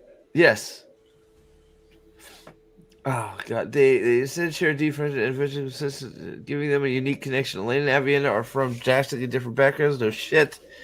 A little common. Elena's fascinated by the Ayo who she studied. As the pair get to know each other, they realize, okay, is it?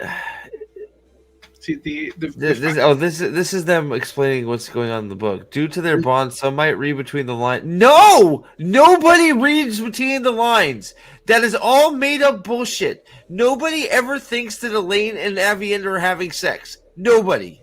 Reading between the lines assumes there's something there. But so I just want to point out this thing of like the fact that they come from drastically different backgrounds. Turning that relationship into a sexual relationship cheapens that point entirely. Yes. Because the point of them coming from two different backgrounds is that they are capable of seeing the same virtues in each other and the same values that they hold, and they are able to form a great bond with each other before you even address any of the magical elements. Now it's just two people who are physically attracted to each other. And that doesn't, like, background doesn't come into play in that matter at all. It's just, are you attractive?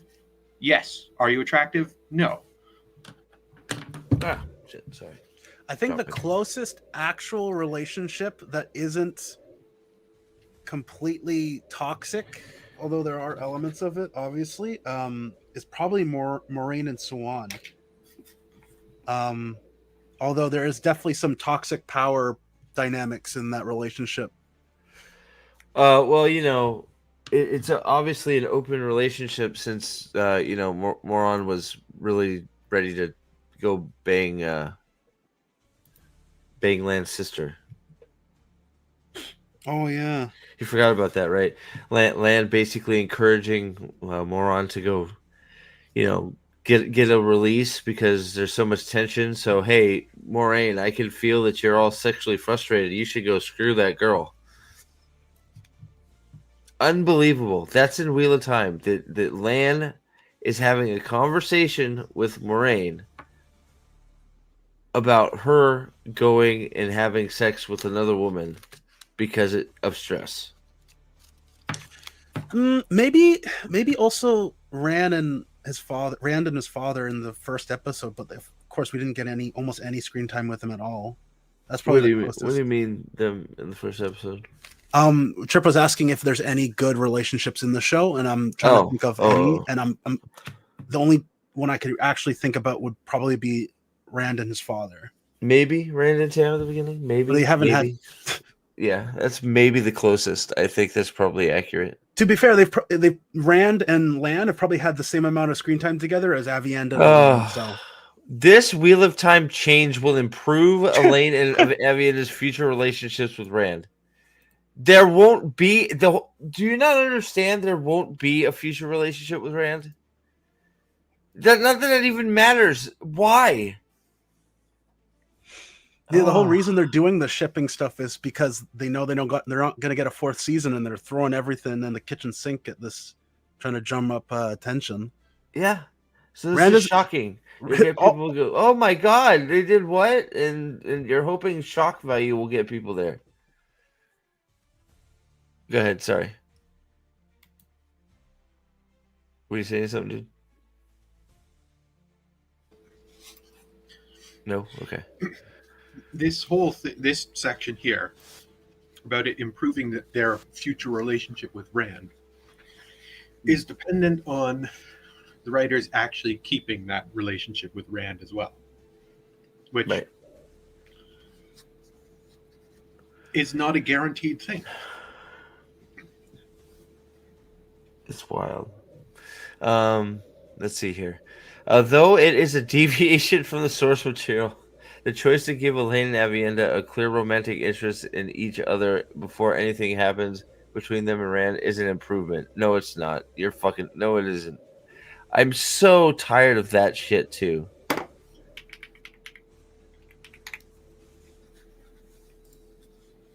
I've never been more excited for and disappointed in a show. Just garbage fanfic they try to pass off as Wheel of Time.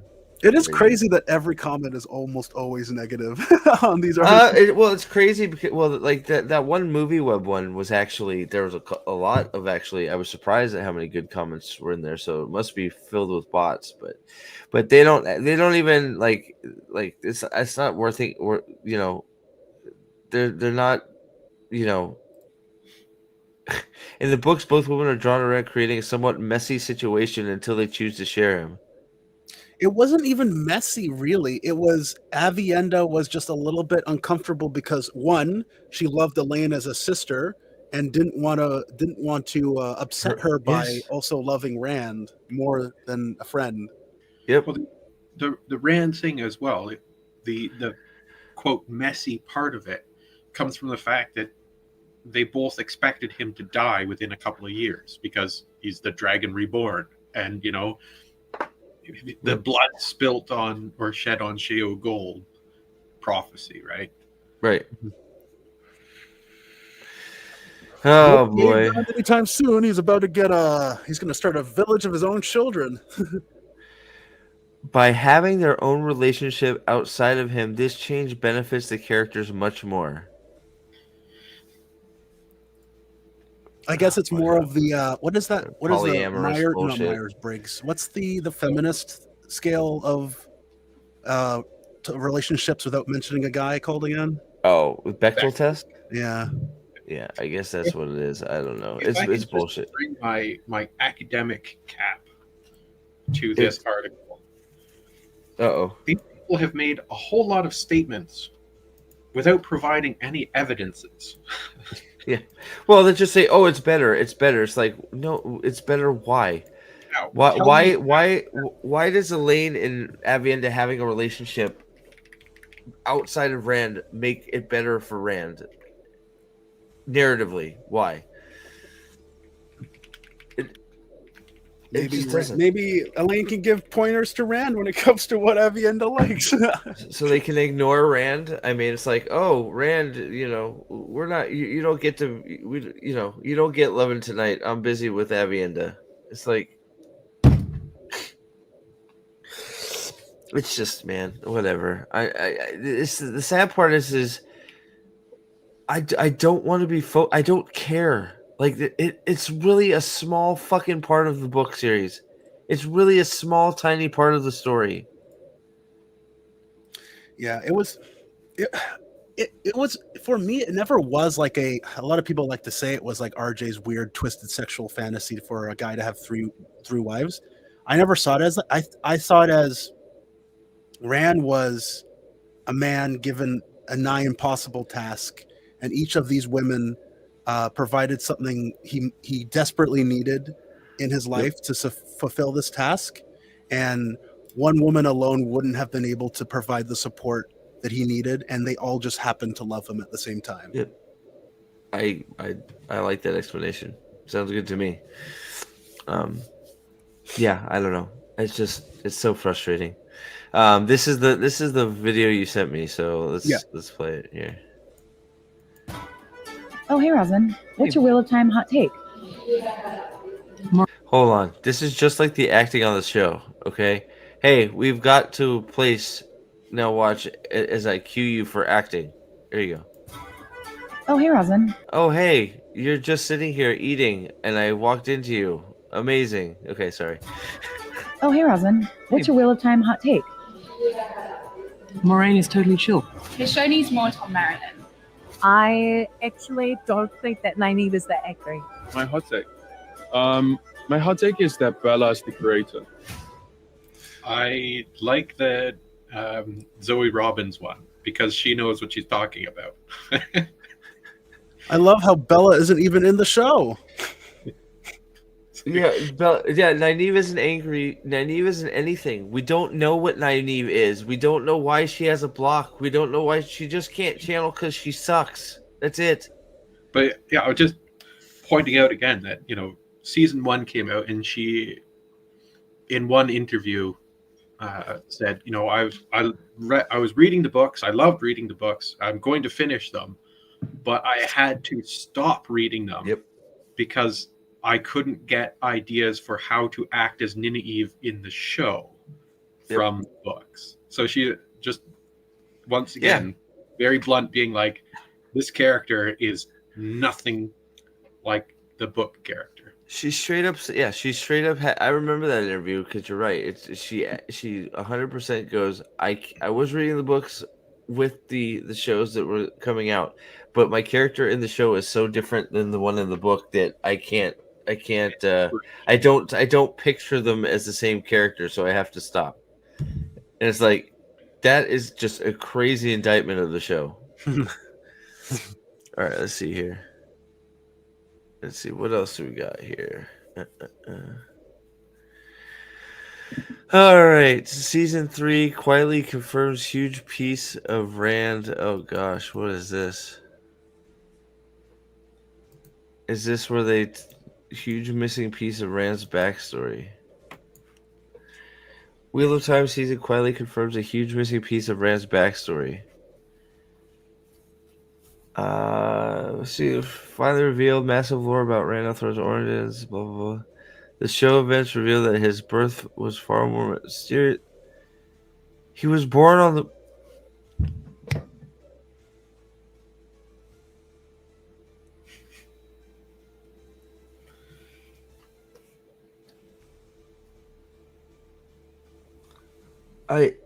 Isn't it pretty clear that Rand was born on the mountain? Like, I don't know how much more clear you can make this. The Rand is the dragon was also born a male. Oh my god! Far more mysterious as a man on Dragon Mount. Wow. So wait, maybe it's more mysterious because he just appeared. He wasn't really in the womb. He just he was dropped off by a stork. Yeah, it was a queen in the womb, and they got mixed up. Beamed down. You may be right. Lifelong companion. Yeah. The show events reveal that his birth is far more mysterious. Let's see here. The Wheel of Time just explained who Rand's mother is. They did this in season. The screenwriter did also forget what happened in season 1. Yes. Oh god. Queen Morgan is introduced. Blah blah blah. Is this all that this is about? What happened to Rand's mother after she left Camelin? She fell in love with an Aiel man. Wow. Isn't that's after she went to the Waste and trained to be a Maiden of the Spear, isn't it? Oh, she fell in love with the Aiel nation first, didn't she? And then became one of them, and then started living as an Aiel. Yeah, I just want to highlight how stupid of a statement that is. She fell in love with an Aiel man. How do they expect him to be an Aiel man if she didn't fall in love with an Aiel man and have a baby with an Aiel man? Because she was sleeping around like a hoe. Okay, these Camelin bitches be hoes, all right? I don't know what to tell you. And to be fair, I would run away from Andor as well if it's commonplace for your ruler to kill people under a truce flag. What are we doing, article?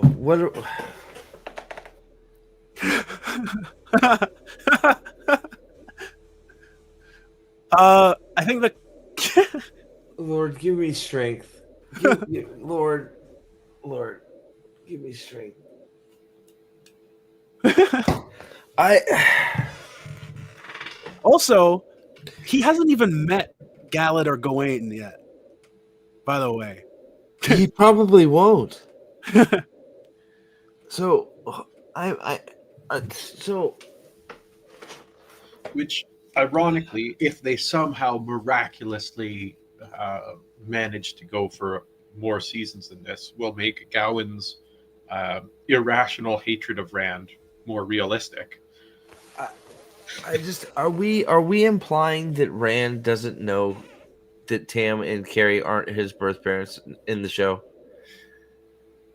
I think they're trying to say, will Rand figure out that his mother was the daughter heir of Andor? well, obviously he will because he's going to see it in a flashback. I just Do they think we're not getting the pillar scene, even though we saw that we're getting the pillar scene? The pillar scene didn't give all of the information. No. He pieced it together using some of the information from the pillars and later. Yeah. But even then, he still wasn't certain of what that meant, which is why he had that temper tantrum when he thought that maybe Elaine and he were That was funny. I love cousins. that bit. yeah. I love that bit. That was really fun. My computer's been good, man. The connection's been fine, so I think it was the Ethernet stuff. So I think we got it all straightened out. So Listen, Elaine, I love you, but Rand will slowly uncover the so I can't. We skipped the scene that is the most crucial to that whole thing with Rand and Tam in the forest. And now, even though he has all the information and it's right in front of him that he should know, especially because he's a grown-up person, he should be able to put two and two together here and know that, oh, hey, my mom isn't my mom and my dad. Like, he should know this already. Like, am I wrong here? well, he in the books he remembers his mother, quote mother. Right? He remembers Carrie Althor. And he sees her at Really well, but he still remembers her. Yeah. So he would know if they do that blood snow flashback for Rand. Yeah. Rand somehow witnesses that. He would know that that's not Carrie. Right. But once again, right? Like well, what I'm saying is like with he's been reading prophecies. He all this stuff. He in the show he should know that they're not his parents. Yeah, but continuity is the last thing on the writer's minds with this show. They do not care what happens from episode to episode. I just Let alone the house of trick and trike and that looks like my spelling. Ugh. Yeah, they are close to each other, but not really close. They are tangentially related, but they aren't closely related. Yeah. What Elaine and Rand? Yeah. Yeah, well, that was just because the article gets it wrong. They are sort of related, just not close enough to matter. Yeah, when it talks about those details, I didn't. There wasn't much to that article. That article was fucking crap. But It was a very, very entertaining scene, though, in the books. wait, what the heck? Wheeler Times Kiwi stars Zoe Robbins. It takes a while to transition back to normal life. I don't know. This looks like it's just an interview. Let's see here. The right read order. It's not hard to figure out the reading order. Jesus. Yeah, you skip New Springs and you read everything else. You start with one and you end with the larger number. Let's see here. Oh, and you read the extra bit about the War of Shadow. Where? Oh, it's just the reading order. Oh, yeah. Let's see here. Which would have been really cool for them to do. Well, no, they just imprisoned Ishmael in the Eye of the World. Yeah. Let's see. Reacher dethroned at Amazon. It did not surpass Reacher. Hold on. No, hold on. It says Reacher dethroned in Amazon Prime's video top 10 list. This was an old article, by the way. And it was dethroned by Invincible.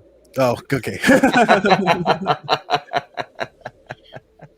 I think they shared this. I think this who shared it. Yeah, I shared. Oh, you this. shared it. Yeah. You shared it because it's funny because Wheel of Time didn't even get one. It had three episodes released in 1 minute in at one time, and it still couldn't get more ratings than Reacher, what's been out for 4 weeks, and Invincible. Invincible's finale, fine. That's just, I guess that shows you how strong Invincible is compared to Wheel of Time right now. But the fact that they couldn't beat Reacher or Invincible with not only the series premiere, but 3 episodes drop. 3 episodes is pretty damning. But the art somewhere in the article it says about Wheel of Time. Oh, Wheel of Time will undoubtedly get to number 1. It's not. It hasn't yet. Let's see here. Let's see if I can find it. It will undoubtedly get. You know what? Hold on. Is that the exact words? Oh, good. Oh, yeah. The last paragraph there.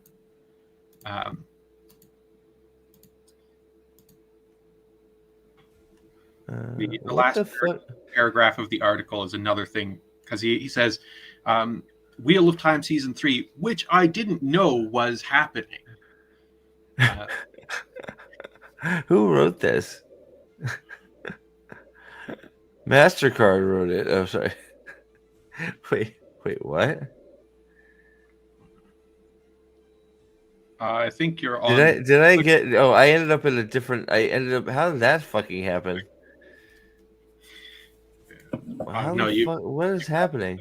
Something on the screen and it opened up another. That is so weird. I'll open it back up. That is. I didn't whatever. Stupid. Stupid Forbes. Forbes always pops those big ass fucking. Yeah. So the last paragraph of the article, if you go up.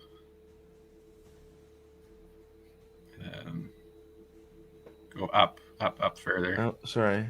I thought I had got there. Let's see here. Here we go. At least critically, Wheel of Time season 3 is a hit. Season 3 of the show has 94. Blah blah blah blah. Maybe it's not the last. Maybe it's not. Just sit here. Oh, that's an update. Yeah, that's an update. They changed it. Yeah, update. Well, that didn't take long after Invincible finale. The list has already updated. It put Reacher back on top. Invincible is down to number one, and Wheel of Time remains so it's still number 3 behind. So it finally went ahead of Invincible, but it's still behind Reacher. Like when I checked it today. So So if you go up to the paragraph just above that ad, then. Yeah. So as for the rest of the list, do not fear for Reacher, which already renewed for season 4 and will be back to number 1 in no time. The debut of Wheel of Time season 3, which honestly I did not realize was happening. Currently number 3 on the list. And it will probably go to number 2 as people finish off Invincible. It's like, oh my God, who wrote this? Paul Tassi. It's Paul Tassi. How much confidence can you have in a show doing well if you didn't know it was happening? And just so you know, I'm pretty sure Paul Tassi also very heavily shielded for The Acolyte, by the way. Yes, he did. So, He didn't know about Wheel of Time, but he knew about the Acolyte. And what happened to Man, the Acolyte? yeah, I know. Give me 2 seconds. I gotta stand up for a second. Yeah, sorry. Give me 2 seconds. I'll be right back. Yeah, no, I'm pretty sure. Like, I would figure if you're a fan of the Acolyte, you'd be a fan of this show. But maybe I'm wrong. I don't know. Well, he, after writing this article, he cannot claim to be a fan of this show because Nope. he literally said, "I didn't know this was going on." That's actually wild. But like, doesn't that just sum up the whole thing of it though? Like, outside of people who know the Wheel of Time book series, does anybody know this show is going on?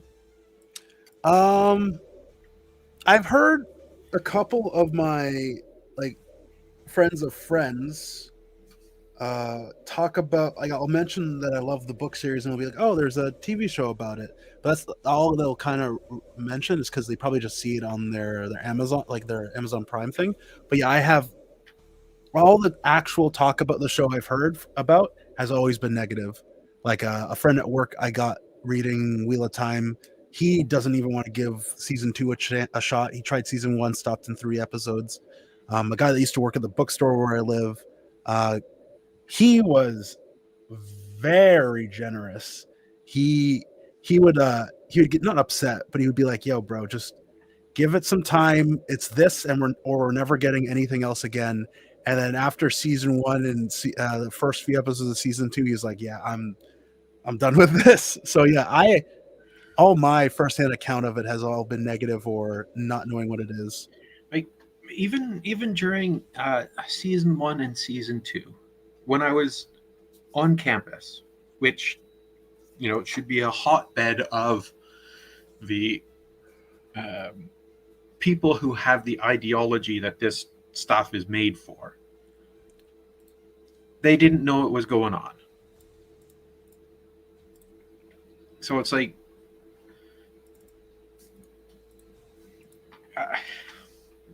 I cannot fathom where anybody couldn't claim that this show is having a success when it has zero impact in like the cultural zeitgeist. It's just it's a void as far as I'm concerned in general cultural whatever. Yeah, I think they've just deluded themselves, because they'll tweet about it, and I'm not 100% sure these people are actually real people, though I think some of them have to be. But they'll tweet about it, they'll get a whole bunch of likes, 5 or like 10 comments, and it's all the same 5 or 10 people just messaging on each other's, replying to each other's thing. So I think they see the likes, and they see a whole bunch of faces talking about it, and they assume that it's more popular than it is. Yeah. I've tried explaining it to them before that it comes back to the survivorship bias, though, because the people who have made it this far into the show are the people who are going to be talking about it a lot. So when you look at like whatever Twitter impressions or whatever, there may be a lot of Twitter impressions. So Wheel of Time is mentioned a huge amount of times. But yeah, you're right. It's mentioned by a huge amount of times by a very small number of people. So it's this little incestuous circle almost that are obsessing over the show, and it's like, okay, let's just put these people in a little this circle of people. Let's put them in a box. Let's close the box. Let's tape the box closed, and let's put it on the curb. Yeah, I've spoken to so many of them, like not even like hostile, like not even hostile, just like candid about how like the metrics, regardless if you like or hate it, the metrics are not good. Like season 1 to 2 lost 60 to 70% of the viewers. Just one more second. And yet they just don't see it. It's so weird. It just has to be survivorship bias and being in their own bubble. Yeah, like Al Dan points it out here. Um, it's lost 70% of its initial audience, and I think that's being generous. Yeah. But yeah, like if it was good, it would have grown. People would have spread word of mouth. It would have connected with other people, and they would have picked it up. And but as it is, people, if they learn about it, they watch an episode or two, maybe 3, and then give it up because it's just. Rules here. I don't What know. are we talking about, guys? Sorry, I don't think George R. R. Martin is a better romance.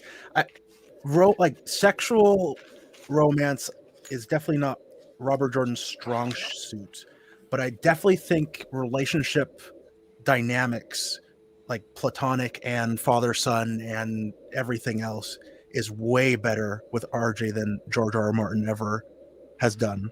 There's no good relationships between characters in Game of Thrones. I just it's just not. I don't know. It's one of those. He just doesn't focus on. It's. I just. Robert Jordan doesn't focus on romance. No, I think this is the best comment is, why can't the show find a place for a platonic friendship? Why does it look so cheap? The music, Rubber Spears, so depressing. Can we confirm it's canceled yet? Unfortunately, we cannot confirm it's canceled yet. But if Amazon is true to its word and they base it on the numbers, I'm sure Narg, who is on top of this stuff, very on top of it, he'll have some postings about Nielsen and ratings and stuff like that. If Amazon is true to its word about it being based on actual numbers this time and not bullshit fairy tale, shipping stats, I don't see how it doesn't get canceled. The numbers, the artificial numbers we're seeing right now between, like Yanon said when we started, nobody even giving a shit to review it. There's a lot of apathy right now. Nobody watching it. The trailer still, I think the trailer is still at 1.4K or 1.4K million views. It hasn't moved the last trailer. So it's like we've hit apathy with the fan base. And I think if Amazon is true to its word, they'll probably, I would assume they're going to wait till episode 8 is out before they do the cancellation notice, because they want to try and get out as much viewership as they can out of this season before everybody just says fuck it. Yep. Like, even though everybody's already said fuck it, they want to try and hold on to the people that they can. Like, look at how Amazon's even treating their successful series like Reacher or Invincible. They didn't announce a new season for either of those until after the season finale. Well, I don't think that's true. Reacher's been filming season 4 already for a while. It's a great example. So is Invincible, actually. I'm pretty sure. I actually, not to put you on the spot there, I'll have to look it up, but I feel like Invincible and Reacher are already taping their new seasons, and they are just finishing their actual season 3 right now. Didn't they only recently announce the renewal of both of them, though? Reacher's been filming. Reacher got renewed almost immediately for season 4. So I thought it was a comment someone made in a stream that they renewed Reacher and Invincible, but forgot to mention Wheel of Time. So Reacher, I'm not sure about Invincible, but Reacher got season 3 and season 4 at the same time. I'm pretty sure, because Reacher. Something because the filming was behind, I think, because there was the delay, because I don't remember if it was the writer's strike or whatever it was, but something delayed season 3, so they didn't want to lose momentum, so they just said, look, we're gonna renew both seasons, we want a season 4, so you have both. In Invincible, I don't remember if they got, I know they're renewed now, officially. I want to say that was another one that they renewed it way out in front of time too, just because the big weird thing about Invincible for me right now is they've come right out and said season 4 of Invincible will not follow the comics. Period. Oh, really? They said straight up. They said we're done. They said Invincible. The TV show will now stop its comic adaptation. Basically, Invincible is now going to be its own story on Amazon. It's no longer going to follow the comic book run. I wonder why that is. I have no idea. It's a very silly decision. It's a very weird decision because what they're doing right now seems to be working. My son Easton has gotten really into Invincible comics. I've bought him I think he's working on Invincible number 6 or 7 right now because the show got him really into it, and it's like. So I think Invincible, as it goes on later in the comic book series, becomes a type of thing that is harder and harder to adapt. Oh, is it? Okay. Yeah, I know there's a lot of time skips as they go that's on. probably why. But in terms of renewing things, a genuinely 100% successful show, like I'm using Clarkson's Farm as an example here, will be renewed for a season before another season has even started airing. Yeah. So Clarkson's Farm Absolutely. has been renewed for season 5, and season 4 hasn't even come out yet. Because they know and they are confident that this show will retain viewership and drive up viewership numbers and all that I sort would of stuff. have thought because what they did similar. What I would have thought with Wheel of Time, if they were going to renew it, the way they've sort of been doing it with Amazon, and so now of course it's not the rule. There are exceptions to every rule, but it seems like the ones they're not 100% sure. Well, they seem to let the first episodes be released, and then right after they're released, to pump up a little bit more press for it, they say they've renewed it immediately. At least I feel like that's what happened with the first 2 seasons. I could be wrong. Oh yeah, just a FYI, I sent you a picture, Steve, and that's apparently Savannah. I saw. Yes, I'll get to it, but I saw. We looked at that during another stream. The terrible headdress. Oh no, I did. Hold on, I gotta take my. I'm taking my. Oh yeah, no, I'm not just talking about the actress. There's a screen grab of her. What is with the fucking headdresses in this goddamn show? Sorry, I'm having to take my blood sugar real quick. Apologize. I had someone. It was the comment made me so mad. And perfect that we have a book expert here say that they love the costumes, and I quote, because they're modern looking, which makes sense since Wheel of Time is in the future from where we are. It's the thing you can respond to that is well, it's actually the past. It's a complete misunderstanding of what's happening. Yeah. It's a complete misunderstanding. It's like the future and the past, only it's in the past right now, headed towards the future, which gets exploded, and then they go back to the past, being a wheel. You can take some liberties with mixing in futuristic modern themes. Yes, but the thing it's a misunderstanding of how the wheel works. Yeah. No, it is not the future right now. It is the past right now, working towards what it could be our possible future. That's the point. It's changed. Whatever. Fucking. Sorry. I have to go get some apple juice. My blood sugar's low. I will be right back again. Okay. I apologize, but you guys are doing better than me. Do you want me to? You know what? I'll pull up. Did you send that to me on? Yes, I did. I'll pull that up. That'll give you guys something to talk about. Yeah, like you could. I did see this fucking thing. What is this? You could mix in some future themes, themes with like Renaissance era. Make it a different Renaissance. What am I looking at? That's Savannah. What is? They're in the fucking. It's hot as shit. Why would you wear that?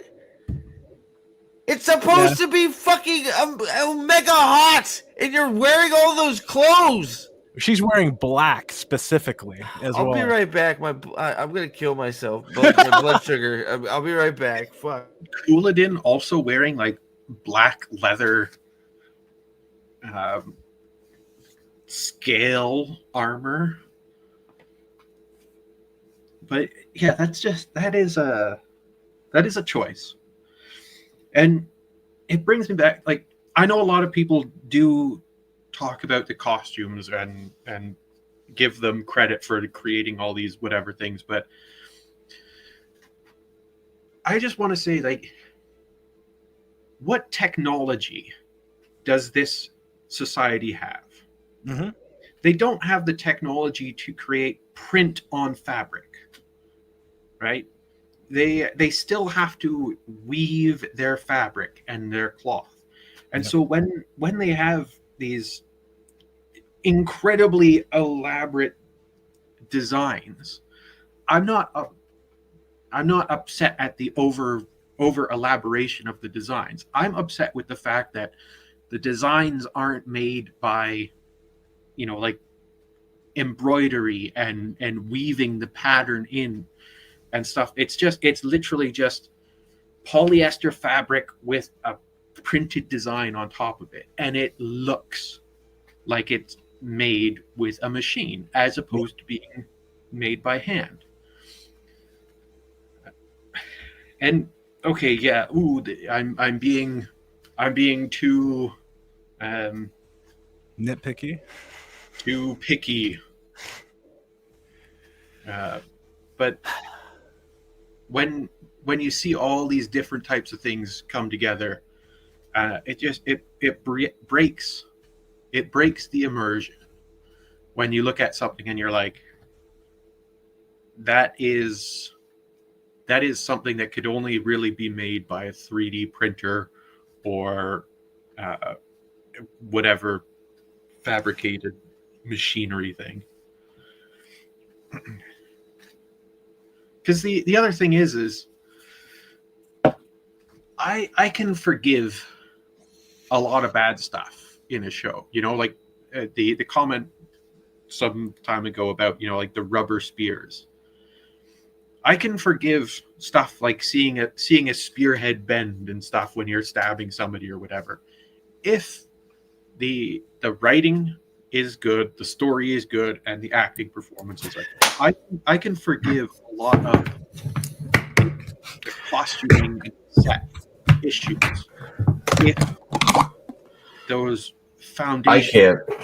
Fuck that shit. Gadfly, you're too nice. No, I'm sorry. Go ahead. sorry for interrupting. Go ahead. So you're just saying you're saying, sorry, just to catch up on the conversation. Your main hang up, which is a lot of our main hang up, is the story is utter garbage. The other the costuming is which I get, like the costuming stuff I could get over if everything else was good. Yeah, that's exactly it. Like it's stupid and it's cheesy at best. It's absolutely functionally. Well, it's just another level of ridiculousness, right? It's like, it makes it an easy target, right? So the story is really bad, so we start there, right? So the story is really bad, and that's what we tend to focus on. And not to speak for all of us, but we tend we're focusing on the initial thing, which is the story is horrible. Then what helps a bad story? Bad music. When you have horribly paced, terrible music and sound effects on top of your story being garbage, it hurts it even more. Music's This corny, so bad. weird fucking music they've chose to play with all this stuff that's supposed to give you this epic feel like Lord of the Rings. Like if you play Lord of the Rings, you get the dun dun, them going across fucking mountaintops. You're like, I could just watch them go across mountaintops all day because this music is getting me fucking like pumping. Like complete opposite effect when they're walking through doing their fucking Lord of the Ring clone scenes, because the music's like beep beep beep beep beep beep. It's like, what the fuck am I listening to? It's fucking jarring, and it pulls you right out of the scene. So now you have bad writing mixed in with terrible sound direction. So that's two things, and then of course the sound effects. You get the whoosh, swing, swing, swing, swing, swing, wing, chink, clink, clink, clink, clink. Terrible sound effects when you're doing sword fighting or whatever, and then you throw on the ridiculous costumes on top of it.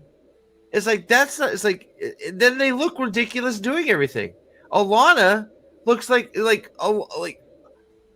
Alana. Wash your face, for fuck's sake. Well, it's Ivan's ashes, and they stay on until I cry them off. Get the fuck over it. Like, holy shit. Like, be sad. Right? Be sad. Like, I'm not saying, yes, you have a giant emotional connection to that person. Be sad. Mourn like a normal person. I mean, I guess, you know what? That's not even fair. I shouldn't even say mourn however you need to mourn. I guess if you have to put ash on your face and cry it off, I guess do that. But don't like fucking jam it in everybody's face. Just if that's a private thing you need to do, then be private. Like, cry it off your face. It's just why are we? That's another, like, somebody had this idea. They're like, look, like that again. Something. All of Alana's storyline is not in the series. It's all fallacy. It's not there. So everything they bring in about Alana is somebody's weird bullshit idea. So somebody said, wouldn't it be cool if we had her put Ivan's freaking ashes on her face and cries them off to show how much she cares for him? No, I think it would be more meaningful if, like, she decided to, like, go to his home and, like, you know, bury his ashes respectfully, or, like, you know, honorably, you know, bury him with his fellow warders or something, or you know, instead of making it about her and her crying, like, make it about Ivan. Yeah. So Steve, am I wrong? I mean, I could be completely off base here, but I don't know. I just a little phrase in there that explains the entirety of this show. Somebody had an idea, and like the whole the Shan Chan costumes had to have been somebody being like, I am going to make my name by creating these things, and I'm going to go and over and above to create these things to get my name out there, and I'm going to make what I want to make, and I'm going to put it in there so I can display my craft, as opposed to being like, here's the author's idea that I'm going to replicate, or try to replicate as much as possible. Sorry to interject here a minute, Gadfly. This is 100% Savannah. There's no doubt this is her. Just saying it, Chris. Just wanted to. That is 100% Savannah, confirmed. Sorry, go ahead, Gadfly. Oh no, pretty much. Oh, okay. Oh wait, sorry. Are all the Shido going to be dressed in black? Yes, of course they are, because they're black. They're shadow people, Arcus. Artie. They're shadow people. So they're also going to be evil too, because they're in black, right? Because we're Power Rangers. I have autism. Can you put an emoji next to you so I know what emotion you're feeling? Jebo, real quick. You've had some great comments, so thank you. Thank you for pitching in some great comments tonight. I've never seen a scene well, no, I shouldn't say I've never seen, because we've seen many of them. Land's scene in the Step-In episode, was it 4 or 5? That one episode, and in particularly the one scene of him twisting his nipples, I have never witnessed that the assassination of a character that fast. Land, since that moment, has completely, like, he's completely ruined, and it just, in the promotional stuff, even Daniel Henney's, I guess, drank the fucking Kool-Aid. He doesn't understand land at all. Oh, like our tough-hearted warder. Where he, hey, you want to talk about it, Rand? Are you having? I know your normal therapist, Mashin Shin, is unavailable. Would you like to talk about it? Would you like to share your feelings with me, Rand? I'm a warder. Warders are known for standing around and holding each other's hands and talking about their feelings. Hands? So, Are you sure it's hands they're holding each other's part? yeah, because their dicks are in their butts. Sorry, just want to make that clear. I got what you're pitching, but their dicks are otherwise occupied in one of Alana's special places. Don't do what? The land scene. The land scene instantly broke Lan, and he never recovered. He is not Lan. They don't know how to do stoic. They don't know how to do stoic, brave, and smart. And Daniel Henney just thinks he can go make, and that's Lan being stoic. It's like, but if you make a mean face, sorry, Gaffley, I'll let you just one sec. If you make a mean face, and then after you make your mean face, go, do you want to talk about it, Rand? Are you sad? Do you want to have a chat? We can talk about our feelings, Rand. It's okay. It's a safe space here. We're warder training while we're doing our improvised bullshit kata instead of fucking sword training. This is a judgment-free zone, Rand. You can talk about your feelings here because we're warders and that's what we do. Sorry, go ahead, Gaffley. That land quote mourning scene is one of the numerous at this point scenes that you can point to as an example of deliberate sabotage of a character. There's no other reason to do that aside from breaking Lan's character. Keep going a second. I gotta find something. Sorry. Other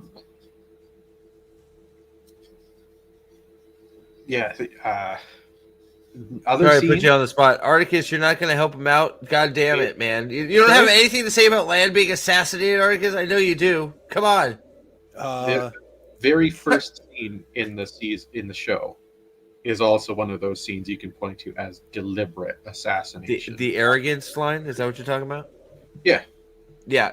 Well, and the crazy thing about that one is they keep using it for promotional shit. Like, it was 3 or 4 X promos immediately. It's like, do you know Wheel of Time? Let's see if you can say who said this line. And it's the first line they play. Right? It's crazy.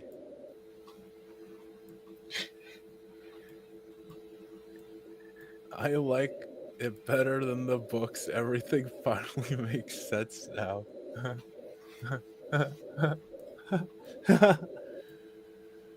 Uh-oh. I think Steve. What? Oh, never mind. You were just not moving. I thought you froze for a second. No, hold on. I was trying to do something real quick. You would be good at red light, green light. What's that? You would be good at red light, green light. I know. I would win Squid Game.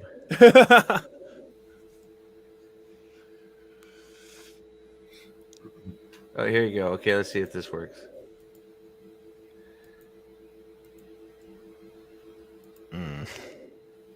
The arrogance of men. The arrogance. To try to cage the Dark One? Oh, they should have just let him All right, rampage. look, I'm gonna have to work on my timing because this is the 3rd or 4th time that this has happened. So I need to get this as a soundbite, but I wanted to play this, so I'm just reminding myself. But I'm gonna save this as a. I'm gonna save this part or one of these parts as a sound clip so I can play it. So here you go. that wasn't it. That was the only one I could find. I'm just gonna find the sound clip, and I'm going to just every time somebody says it's sabotage, I'm just gonna be listen, sabotage. It's gonna be great. I promise you, it's gonna be fantastic. I love it. I just couldn't find it. Take that image off the screen. Oh, the Savannah image is pissing you off. I'm sorry. Just wait until we see Brigitte for the first time on screen. Oh God.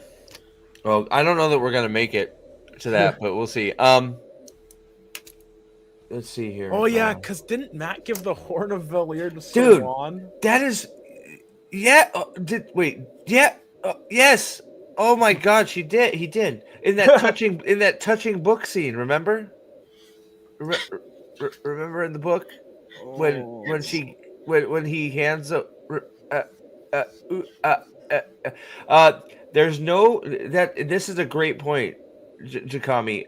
No one's been more emotional than Lan. Lan has probably had more cries than fucking Matt. And Matt is uber fucking sensitive in this show. Listen, it's impossible to do a stoic, hard man on screen. Yeah. It's impossible. That's right. I forgot it was impossible. Yeah. You're right. It's impossible to be stoic. I forgot about that. I'm sorry. I am going to throw something in my computer if I hear another one of these actors say it's right there on the page when questions about something that was never on the page. No, don't end rant because I'm trying to gather. And if you have more of them, just feel free to link them to me in my Discord because I want to make a video. Basically linking all these interviews. I'm trying to find interviews and not just articles of all these liars saying, this season is the closest one to the source material yet. We are so close to it's like you're reading The Shadow Rising. It's not like we skipped every other book. We didn't skip every other book, but this one is really close to The Shadow Rising. It's the closest we've gotten to being from the book to the screen, which is a complete fucking lie. Eye of the World and The Great Hunt. They skipped everything. I feel like I remember an interview talking about the bubbles of evil. I have to find it because that's another thing that's pissing me off. The bubble of evil. Okay. When show fans say the bubble, and I'm like, bro. Okay, so I said that. Oh my God. So we're calling it a bubble of evil because for a lack of what to call it. Because I have no idea how Lanfear did any of what she did. Well, that's what I was in my review, right? When I was I think that was mid epic rant right there was when I was going off there. But I started calling it a bubble of evil and I realized I started calling it a bubble. It's it's not a bubble of evil, but we have to call it a bubble of evil because we don't know what the fuck it was. What the fuck did Lanfear do? Was she channeling? And then why the fuck did it stop when the Gray Man got killed? Was there a fucking EMP that came out of the fucking Gray Man's asshole? He lets out an atomic fart that stops all mystical channeling when he fucking dies? You just told us the Gray Man and whatever Lanfear did weren't connected. Then why did one thing stop the other? And why wouldn't, if Mogideon sent the Gray Man, wouldn't she also be aware of Lanfear attacking the boys and doing stuff with them? Well, why would she send the Gray Man after Nynaeve? Listen, it's because it's an Easter egg.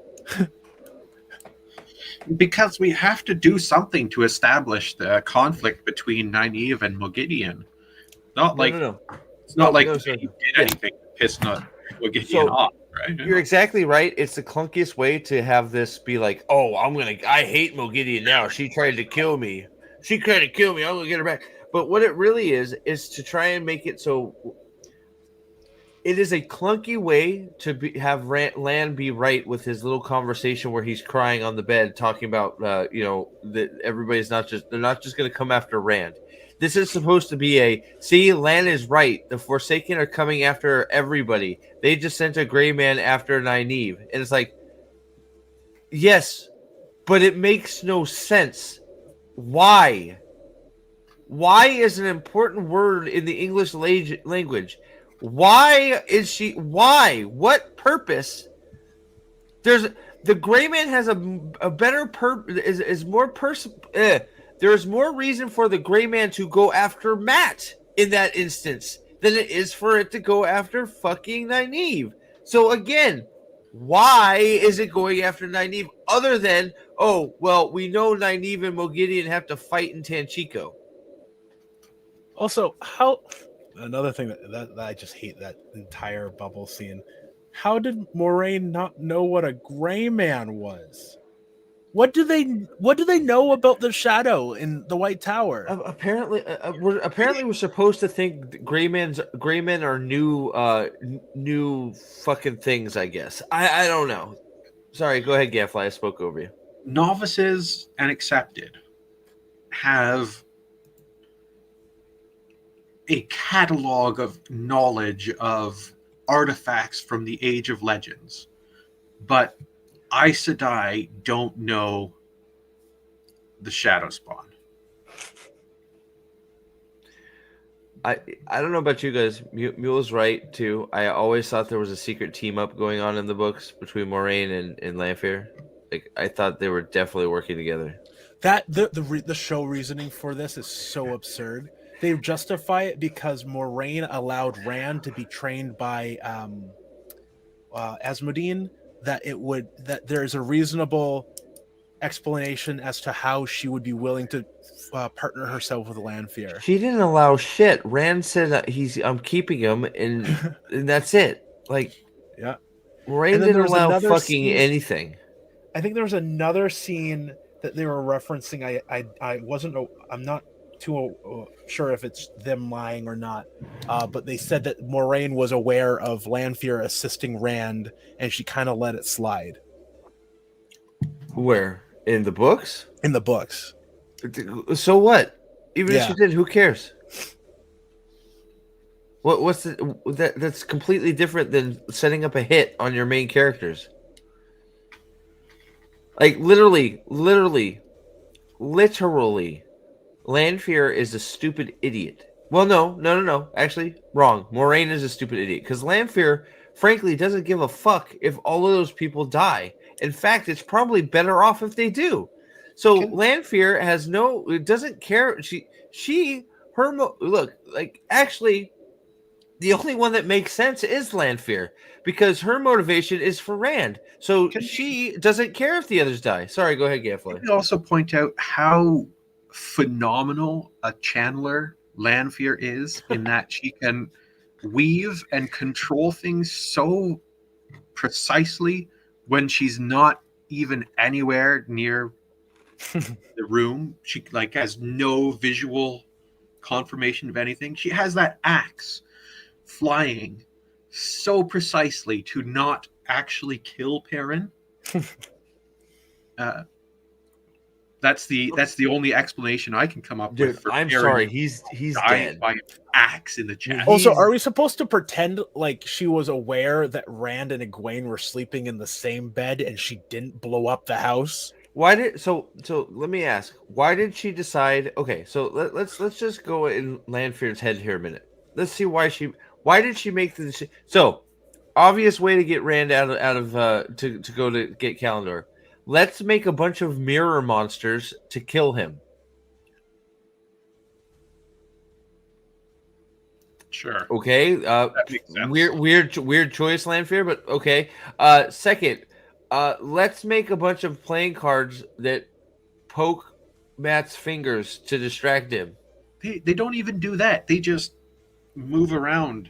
Are they? I thought they were. I thought that it's not even his. I thought it was his blood. Like I thought he was getting shot and stuff by the cards. No. It's just fake move. Card motion. Yeah, it was just he was just watching the drawings an iPhone. That's it. Yeah. Oh, because I thought because when they move, you see some blood go on the cards. I thought they were he was drunk and high, and he was mesmerized by the cards moving.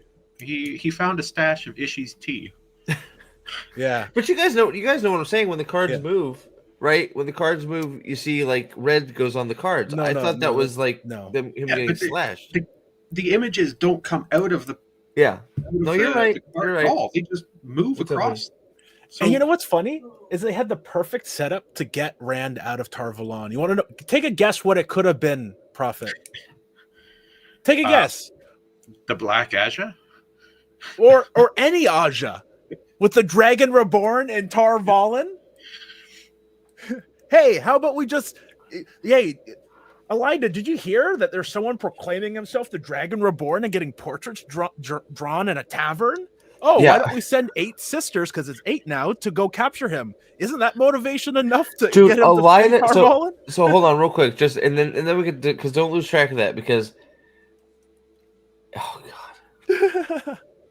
So wait, so you have the cards, and then you have, Karen's axe. the flying axe. So she thought having a flying axe that was uncontrolled just magnetized the people's chests was a great Once idea. again, we have to point out the absolute lack of life experience the writers have to have a wood cutting axe and a stump Inside inside in the the house. bedchamber. It was just in the house. I didn't even fucking think about it. It's like so retarded. It's like, why is there a tree stump and a fucking axe inside your house? Like you could have justified. I don't know if it's called a hatchet. What's the tool you use not to cut wood, but to like the Just small little make it a pieces. fucking poker. Well, that or like there is a tool that you would use to cut up small pieces of wood Hey. to use for a fire in a room. Hey, but you it wouldn't know be. who could have a hand axe? An Aiel could have a hand axe. It's a tool for cutting things. They could have it with their spears on the ground. Yeah. Or it could be one of their spears flying around. Maybe Lanfear created the axe and the Oh stump. my god. Oh my god. Hold on. Is he gonna take that axe and reforge it into his axe? I don't know. I don't know. But I do now my, that please. I hope he takes it and makes it. He the reforges it. only reason why it's an axe is because it was an axe in the book. But it's completely the wrong type of axe. And it just is out of place and makes the whole thing seem ridiculous. Yeah, because the axe you're right. was specifically not an axe for chopping wood. Yeah. Yeah, it was a Yeah. warrior's axe. Yeah. I forgot. They need to find a bed. But that's possible. There's beds in the Two Rivers. If he just takes the axe and gets a bedpost, he can make an axe out of it. I think we're close. Is there a weave to animate inanimate objects in the books? Real quick, wait. What would you ask? Sorry, Articus. What'd you say? Is there a in-book weave specifically for animating inanimate objects? We haven't seen it. I don't know. If there is, we don't know about it. Yeah. If there is, we don't know about it. So Amanda, he said this. I am convinced it was the White Cloaks that got him to say this initially. Back when the White Cloak subreddit was gaining tons of traction before they shut it down. The White Cloaks were fucking killing it on Reddit. There's the subreddit was growing exponentially because people were hating the show, and then they were attacked, and they brought the subreddit down. And shortly after, this tweet showed up from Rafe saying, "If you keep complaining about it, I'll just keep turning characters gay, and there's nothing you can do about it." This is a very old tweet. The funny thing is he's turning characters gay that we don't care about. I don't know who he thinks. Oh, you made Elaine and Avienda gay. Okay, no. Look, I'm not being serious. Him fucking with any of them is not okay. But yeah, that is a very, very old tweet. And if it's been retweeted, then he's just repeating himself. He said that a long time ago. It's one of the things that cued us all into knowing he was full of shit, and that he was never really a fan of the series. Right, guys? Am I remembering that correctly? Yeah. I was just reading Alexander's comment. Yeah, I know about you can control objects with air. How's she doing that with all? She's not in the room. She's not in the room. We don't know where the fuck Lanfear is. She's not in the room. She doesn't know who's in the room. She's controlling him with precise flows of air. she doesn't know where in the room people are either. Yeah. Like there could have been an in-show explanation, not pertaining to the Bubble of Evil specifically, but like weird, crazy new weaves. Because in the books, he sort of goes into how the True Power equivalent weaves are similar but different. Like I think he goes into specifically traveling with the True Power is different than traveling with the One Power. And there could be weird spin-offs, maybe with illusions that you could do with True Power weaves versus like One Power weaves, but they didn't offer any explanations. The other problem is they've ruined the Dark One. Yeah, the Dark One is Ishmael. The way they portrayed it, the Dark One is Ishmael. Ishmael was bound in the eye of the world in their stupid show. Oh, did you catch that little thing when the three Forsaken were talking? They're like, I think it was Samuel, or I can't remember. It was Ravin. He was like, "Oh, why didn't the Dark One name you Nameless?" And she's like, "Oh, maybe he still wants Ishmael." Yeah, I caught it. It was a brief little something. It was a brief little nothing. It was like, oh wow, this is the first time we've actually recognized that Ishmael isn't the Dark One. I'm sure that's gonna not confuse all of your show fans that don't realize that Ishmael isn't the Dark One. Yeah, what I'm also getting at is I'm guessing that means that Ishmael is not dead. He's not dead. He's just recovering, getting Subaru points. Yeah, he's just raking in that commission. He's opening a new dealership. Yes, exactly. With a different name, different face, different gender. He's shifted to Nissan Sentras. Okay, he wants, he's the Subarus. He sold. He's you know what? Scratch that. He's now opening a Tesla factory. Okay.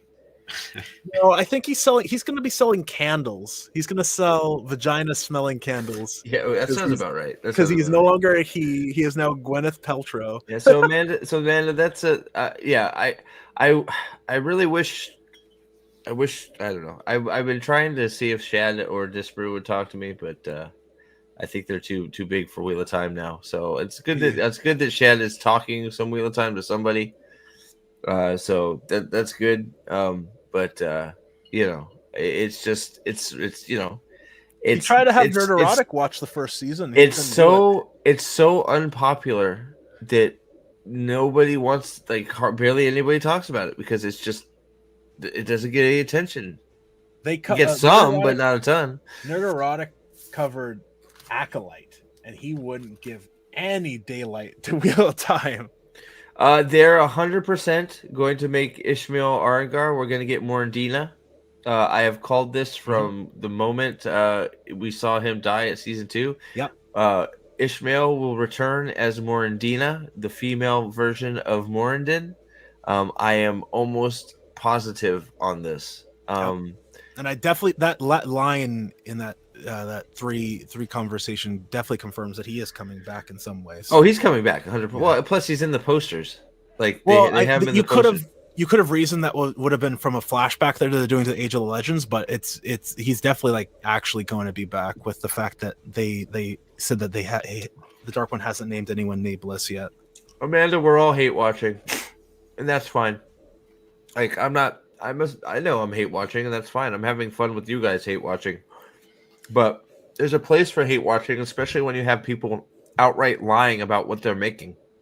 And listen, the show fans, they need all the hate watchers they can get, because I think we're probably 80% of the show's viewer base now. Look, so. I want to say something real quick too before we move on. This show is very unique in one simple way. I have not seen, and you guys correct me if I'm wrong, because I could be wrong. I acknowledge that. The gaslighting about how accurate this is to the source material for this show is staggering.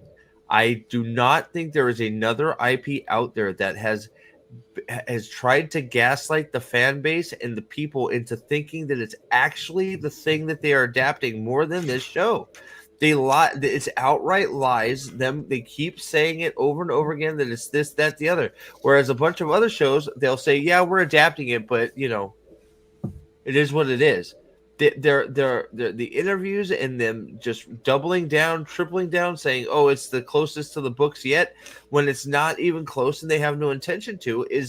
I don't think there's another property out there that has been this bad for. Am I wrong? I don't know. Can you think of another? I can. Well, you hear a lot of the same sort of stuff coming for the rings of poop, as you do with Wheel of Prime. Yeah, but it's Rings of Power. It's sort of the same ballpark, but they don't have as much to draw from as the 14. Yeah, books. You hear like the same lines being trotted out though in both of them. Yeah, like this is what the author would have wanted if it was right. If they were writing now and blah, blah, blah, and all that sort of stuff, the rhetoric that they're using for these two shows in particular is the purpose of it is to attach themselves to the name and legacy of the original author's IP, and in so doing, try to elevate themselves. Right? They're leeches. They're parasites sucking on the blood of a vastly superior author in order to try and make their name. And one of the reasons why they get so upset and so offended when people point the stuff out is because it breaks the illusion that they are part of the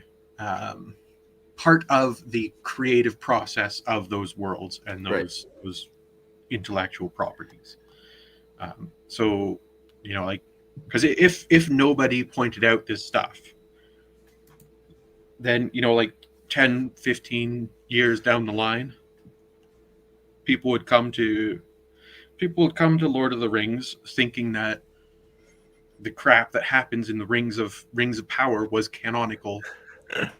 Yeah. And they would think that the story in Wheel of Prime is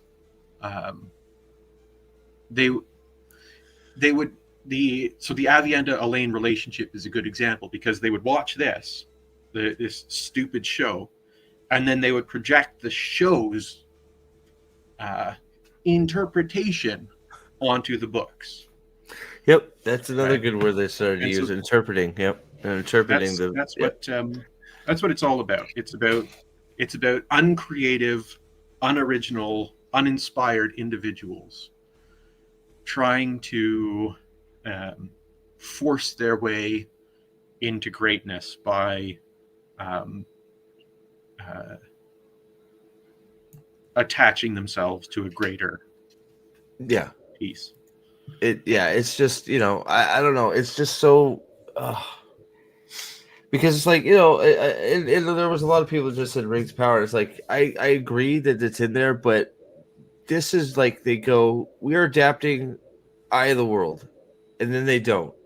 Whereas like Rings of Power is like, well, we're loosely adapting this part of Tolkien, but we're having to fit in stuff, right? So it's sort of close, but the amount of doubling down that they're doing these particular things in the show from the actual book when it's not even close is just like staggering. It's one of those, like, it's bad for all of these things. But I don't know. It feels like they're just man, it's just really, really bad. I don't know if they're just in denial or they're really just being I don't know. They're trying to sell their show, I guess. I mean, Aricus, you brought up the great point of Elida just said the whole point of the White Tower, the tower was made to cage the Dragon Reborn. Mm-hmm. The purpose of the White Tower, in the Red Aja in particular, the whole reason for it being is to cage the Dragon Reborn if it's a male. Yeah, The apparently Dragon they've Reborn also been in Aja for centuries as well. You are standing not 100 feet away from the Dragon Reborn, and the city knows it. Like, it's just weird how they have they want an external reason for Rand to leave Tarvalon and go to either Tyr or I guess the Waste, and yet instead of doing the thing that's staring right at them, the fact that he's in a place he would never be, because 13, in this case 8 sisters, could shield him and gentle him, they instead create and manufacture a completely idiotic chain of events to gaslight them, to almost kill them, to leave. Like, why? Oh my god. Yeah. It's crazy. I just don't get it. Oh well, I mean that's when it's become about something other than the actual storytelling. It's becomes political, and all kinds of other shit, and which I don't like saying. I really don't, but it's not about good entertainment right now. It's about our message, getting our message across, right? So, I'm glad Shad's talking about where he's talking about. I wish, I know you got to go with where the views get you, but just it's dead show is dead, I guess, right?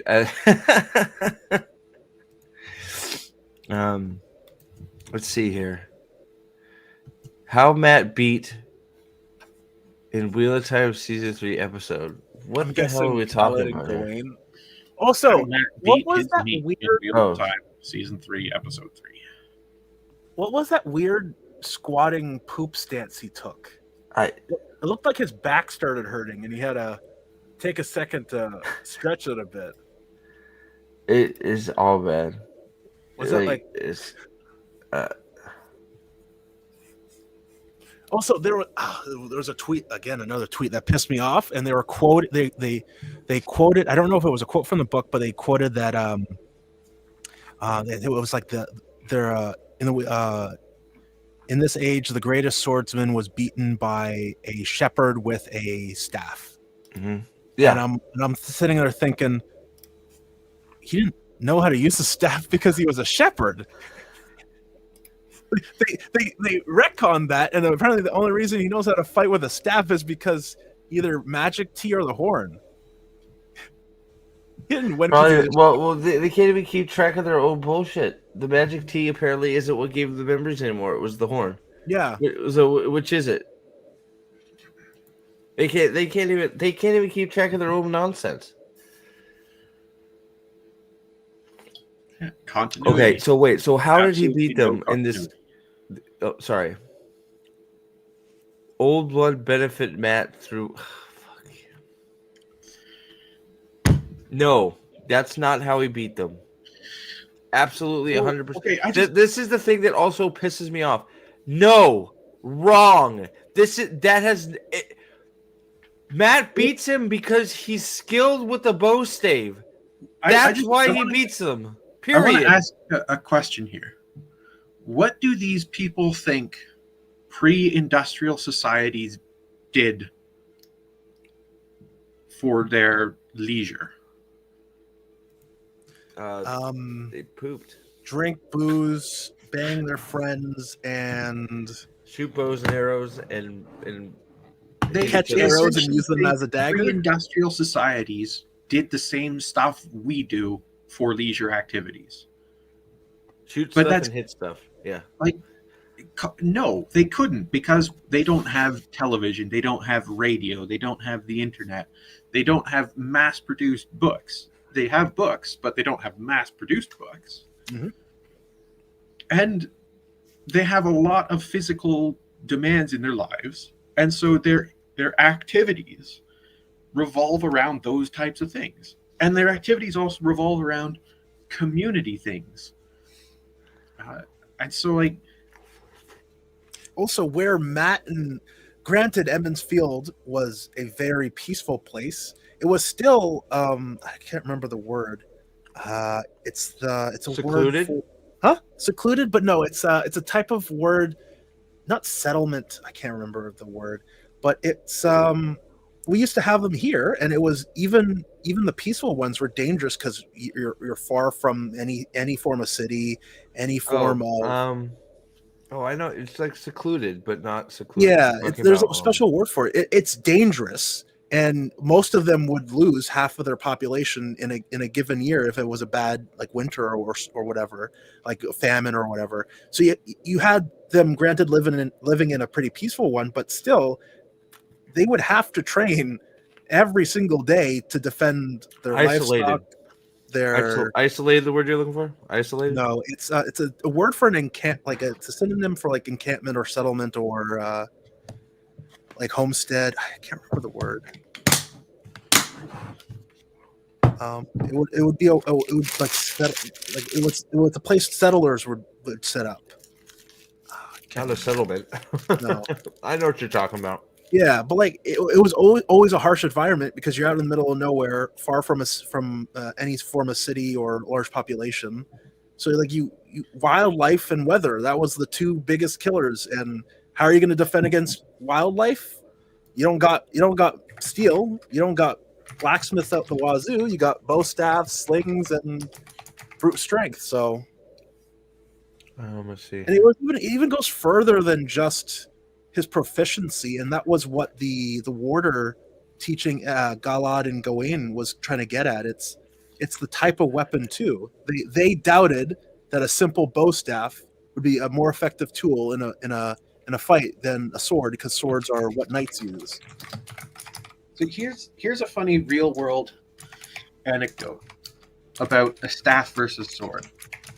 It's I believe it's a 17th century manuscript that talks about a man in Spain who it's either Spain or Portugal. Anyways, the Iberian Peninsula, who was accosted by 7 individuals with swords, and he had a staff, and he won. Yeah. I Yeah, mean, well, that's why spears were such an effective tool in warfare, was because the biggest benefit to a spear and a bow staff as well is the reach advantage. a fort, a bivouac. A bivouac. I'll find the word. But well, that's my point. Is this is already wrong? He beat him because he's skilled with the bow staff. That's it. That's it. There was no magic. There was no luck. There was no nothing.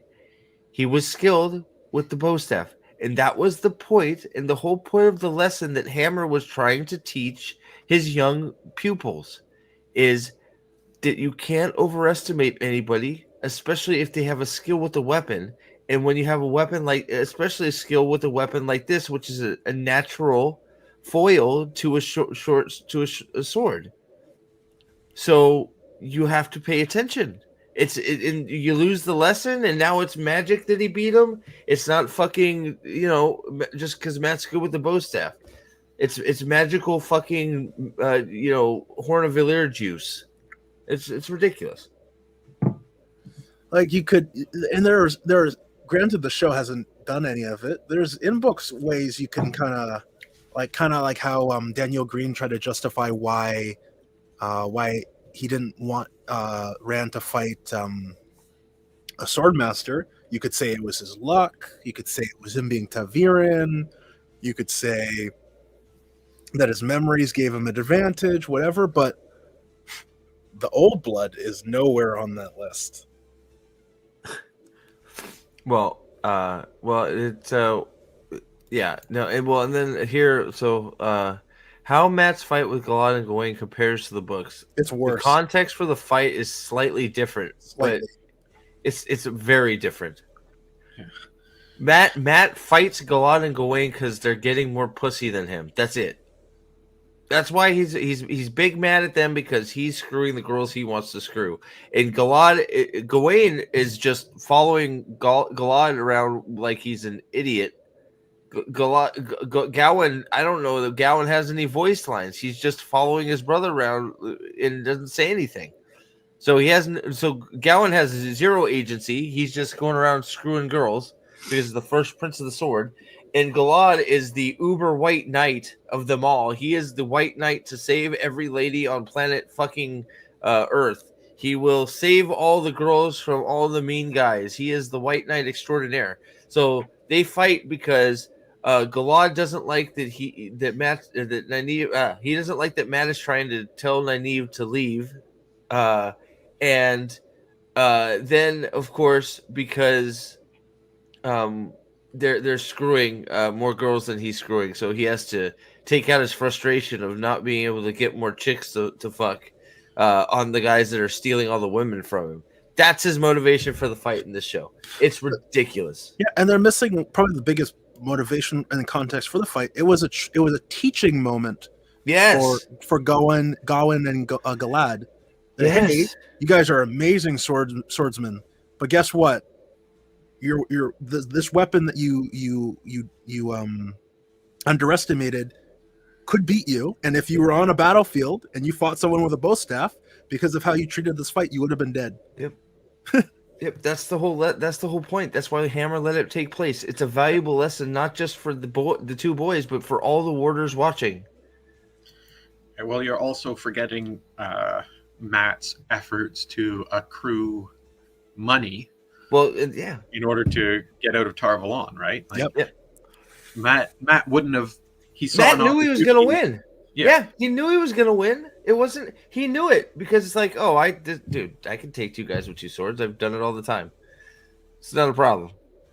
Like, it's and the coolest bit was at the end of it. He was like, "And guess what? My father was better." Yeah, exactly. Yeah, my father was better than me. Yep, exactly. My father was better than me, and he may not even have been the best at the quarterstaff in our village. Yep. Right. Exactly. Right. Yeah. So it's just, which also does a lot of work sorry. in setting up the Two Rivers Trolloc fight. Yep. Right. Because you've seen Matt be quite competent, and you've seen that but there's others who are better than him, and Tam, of course, is the blade master, but it sets up the fact that the village is not defenseless. Mm-hmm. They may not be fully prepared to set up and to attack and to beat off the Trolloc attack, but the underlying skill set is there, right? And that comes later on in the book series, but it's almost immediately following this stupid fight. Yeah. Well, can't have his father get any good publicity ever.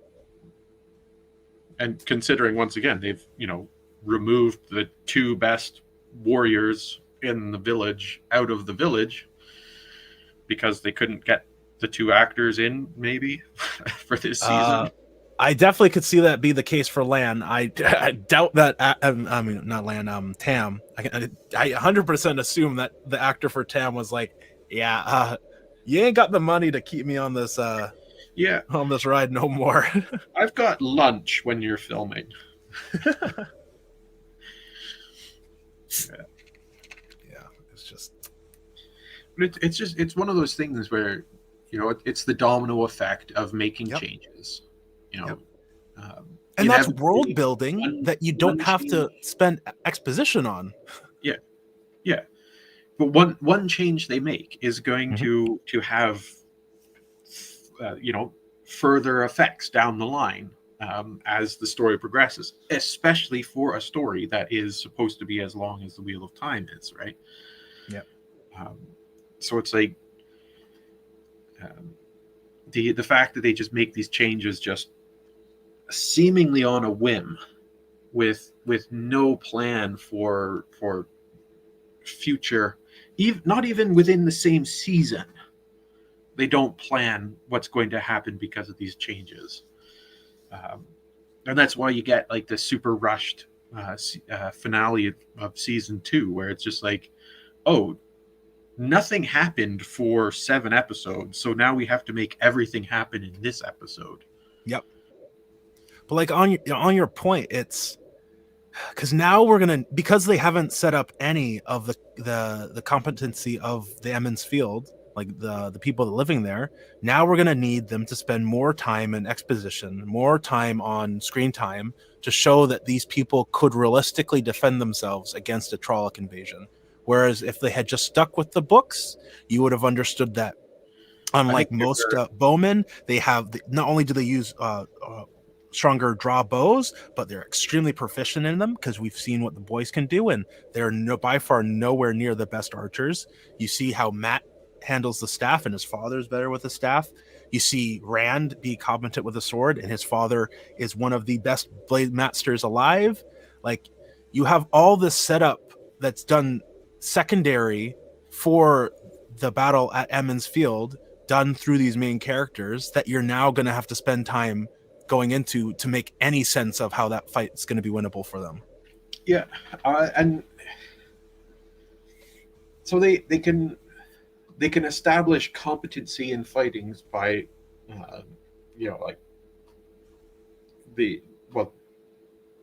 either through exposition, like you're saying, or through training montage. But I don't even see them bothering to do that. Yeah, I don't see that, of course, either. I'm assuming that they're gonna have book fans fill in the gaps like normally and be like, oh yeah, it makes total sense that they could beat off an invading force of Trollocs and Fades. Read the books, but I mean, if you read the books, you're probably pissed off at what they're doing. Yeah. What are we talking about now?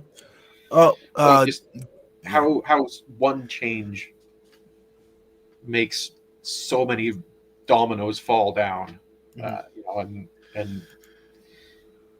you're now depending upon the audience knowing information from the books in order to make sense of things. Yeah, they're doing a lot of that. Yeah, we were just saying that a lot of the stuff that the boys show in the books with how good they are and proficient they are with the bows, the staffs, and the swords sets up how proficient the Emmons Field would be against an invading Trolloc army. Yep. Whereas you can see how skilled they are, so you can surmise that they also carry over those skills to the regular people. Yep. Like, because in the books, all you needed was a leader figure like Perrin to rile them all up and give them the motivation to do what they know how to do. But now in the show, if they were to try to make it make sense, now they're going to have to spend all this time, which goes against efficacy and efficiency and streamlining, now explaining why and how, if they even bother, this group of people and farmers could at all defeat a horde of Trollocs. Well, the men will be hiding. The women will have their barn doors and pitchforks. So since we've already seen those pictures, ready to run away because there's going to be only like 5 tinkers, right? Yeah. Well, we've seen the pictures of the women holding strong and the men running away, so we know that's going to happen. So, anyways, I'm going to have to sign out now. Man. Well, thanks for popping in, dude. I don't know how much longer I'll be even going for, but thank you for popping in, Gadfly. It's been a treat, dude. Thanks. See you around, Articus. All right. See you later, man.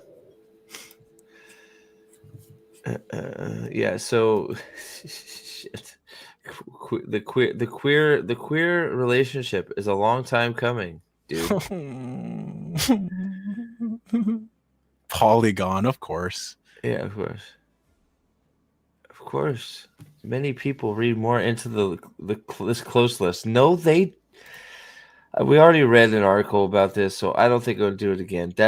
Nobody reads, and I will state it again. I wonder if there's actually any good comments here. I'm gonna have to look. 32. Oh boy. So we'll see if they're all just retarded comments or if there's actually any good ones. But nobody. No, it's not read into as some they're gay lovers. Never. Never happens. It's just amazing because this is exactly the change RJ would have been fuming. He would have been furious. He hated fan fiction, and to do this, he would be livid. Like make adjust plot lines, move it around, whatever for streamlining reasons, whatever. Maybe he could justify switching how things play out and when they play out. So this is the biggest pussy take I've ever seen. I think there will be no love story for Rand in this adaptation. He probably will bond Elaine, Avian, and Min as brother. I will not like it if it happens, but it's not my decision to make. Why would he bond Min at all? Yeah. And listen, just because he bonds them as brother and sister, we've already established that being siblings does not preclude one from having sexual relations. Might as well just hit it and quit it. Listen, I've been told that just because you call each other sister does not mean that you can't also have had a sexual relationship in the past or present or future. I always like to see an adaptation through the finish, but just shoot this one. So many absolutely critical storylines and characters omitted from the show, then make new characters, then make up new characters and take beloved characters on a completely different ride, and then they say there's reasons. Yeah, your ego. Boom. Good one. Mic drop. Oh, I can't. We already know what Harriet thinks about the Wheel of Time. She was left in tears, and they never explained if they were good tears or bad tears. And I'm guessing I know why. Wait, what happened? No, he was asking how Harriet thinks about all of this. Who? Oh, Amanda. She's even. I think she's pissed off now. Like really pissed. I feel like there was something that came out that said that she made a comment that she was not happy. I think there was one. I think the only comment we had was in season 1, right? When she finished watching the episode and she was crying, and they didn't give any context if it was because she was happy to see it adapted or if she was upset with how it played out because she was sued last time. She had an issue with production. Oh, I don't remember, but yeah, first because she's pissed off because it's fucking a disaster. Yeah, Aldan, she cried after seeing season 1. Yeah, they didn't. Yeah, so if they said she liked it, then it's probably a lie. That's all I can say because you have to believe the opposite of what they say because they just say whatever the fuck they want. No, it really hasn't. They've thrown out the way the universe works. They've thrown out major character arcs. This is irrelevant. The show is a masterclass in how not to adapt a book series. 100%. It was 100% not there on paper. Elaine and Avienda saw each other as sisters. Full stop. Opinion. Oh, I hate this. This is such a mid-wit, low IQ attempt at sounding smart and intelligent to say that it's my opinion and there's any. Here we go. 10 people can read the same story and come away with 10 different takes on it. Dude, oh my god, Mr. Fibbles is like, hold on. Now I got hold on. This is crazy. Oh, I had that one conversation with that girl about this exact same reasoning. Dude, the guy is about to say, doesn't he get married to them? They're sisters, bro. They literally share a womb. Yeah. Like literally. I guess Mr. Fibbles wants to sleep with his brother. Like it's unbelievable. Have y'all talked about the complete miscast of Olivia Williams as Morghese? I think she'd be okay if they don't have her looking ridiculous. Yep. The problem, I think the problem with her. Sorry, and then you can finish. Yeah. I think the problem with her is more what they have her costumed as, and the direction she's getting. She's getting terrible direction on how to act. I think she'd be fine if they actually dressed her correctly and gave her some proper direction on how to act as a character. That one I don't think is her fault at all. I would like to see what she does with all the proper elements. There is a book cloak, white cloak, Dane part of me that says she is not young looking enough to play a Morghese. Yeah. But I could put that aside as long as they did Morghese as in the books.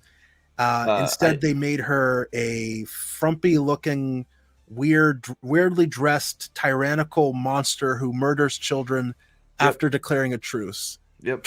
So Yeah, no, look, Morghese is supposed to be just extremely beautiful, same beauty as Elaine, Yep. just a little bit more aged. And Mature.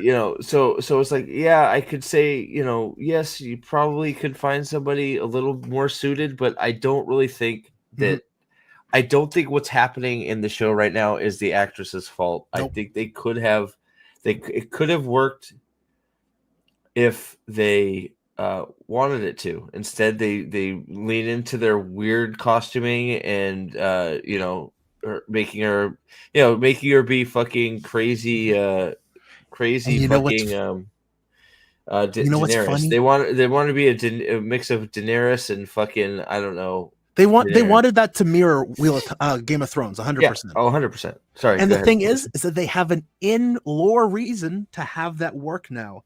But they stupidly did this as a flashback to how she rose to the throne. They could have done that exact same scene in current timeline, but have that as a result of her being controlled by Raven, because that does happen in the books. She goes from a loving, caring, perfect ruler into a tyrant who would murder who was it? There was it was her bodyguard, right? She tried to have him killed. What was his name? The guy that ends up being with her near the end of the books. But anyway, they had a lore reason to justify why she is now suddenly a tyrant. You know what? I shouldn't do this. I was gonna go. This Mr. Fibbles guy is a retard, and I wanted to fucking tell him he was a retard by saying, "Oh, I guess you want to screw your brother," but like it's okay. Yeah, Bryn and Talinar. Yeah, both of them. She tried to kill both of them. And oh my god! I just don't know. I don't know. So I love the books and really enjoy the show, despite some of the liberties taken with some of the story timelines. The queer relationship between Suan and Moraine, as well as the relationship between Alana's two warders, is apparent. But it's not apparent. No, no. But this, however, is Suwan's relationship and Alana's warders' relationship should like. Why would you say that? Alana's warders and her are barely in the show or barely in the books. So stop saying stuff that's not true and trying to make it true when it's not true, because it's not there. But it's fucking insulting and completely unnecessary. These characters are not gay. Show some goddamn respect and courage to stop rewriting source material to cater to this demographic. There's quite enough cast representation of various races and sexual orientations that already work well in the show. This is just gratuitous trash. It's funny that they think that for this when they're actually like, they say this up here. Suwan and Moraine are not queer. They're just not. They both have male companions in the books. So what are we talking about? So it's very funny that this person, while I do like the comment they make after all this stuff that they say that's wrong about Alana and Suwan and Morghese or Moraine, but it's funny that they just have completely blinded themselves to the truth about those characters. Just because you say Suwan and Moraine were pillow friends in high school doesn't mean that they're in a sexual relationship and they're in a gay relationship. They're not. They never were. They got lonely in college, and they got each other off every once in a while. No, SB129. I would like to clarify that misinformation. Rafe never even read the books. His mother read them to him because she found out he was gay. I don't think we're going to Camelin. Yeah, I don't think she found out he was gay, and she was like, "Crap, I'm a Mormon. We can't like gay people. How do I connect with my gay son? I'll read him a book." And that's oh gosh, that's how he knows about Wheel of Time. To read into something, to think of something such as a comment or situation as having a meaning or importance that does not seem likely or reasonable. I actually love the show, but Elaine and Evian being in a romantic relationship is a bad choice. Man, even the show lovers hate this shit. Mhm. This is Polygon too, by the way. This is on Polygon. It's almost the only further you can go is probably the Mary Sue or there's another one, I can't remember the name. I'm enjoying the adaptation story. I feel a bit sorry for the folks who can't, but it's not going to worry about it. Just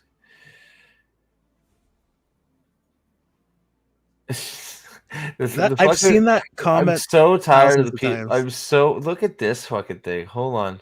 Stop the butcher. It has nothing to do with being LGBTQ except in your mind. So please stop projecting. It has to do with the storylines. Yep. Like Moraine and Swan both have love interests in the book. Tom Merrill and Gareth Brand, and we're connected to So this guy's just laying it out there for him. Too long didn't read. Yeah, he's right though. They couldn't even bother to read the books. There's no way they could read that. I thought they were going to mess up the books less in season 3 than in previous season. I was wrong. There you go. Well, they fucked everything else up, so why should this be different? Dude, 7 likes. It's got the most likes of anything in this. That scene is an absolute fucking travesty. Oh, Matt, not even remotely surprised considering Rafe said he makes characters gay just to piss people off. Yeah. This is Polygon, guys. Yep.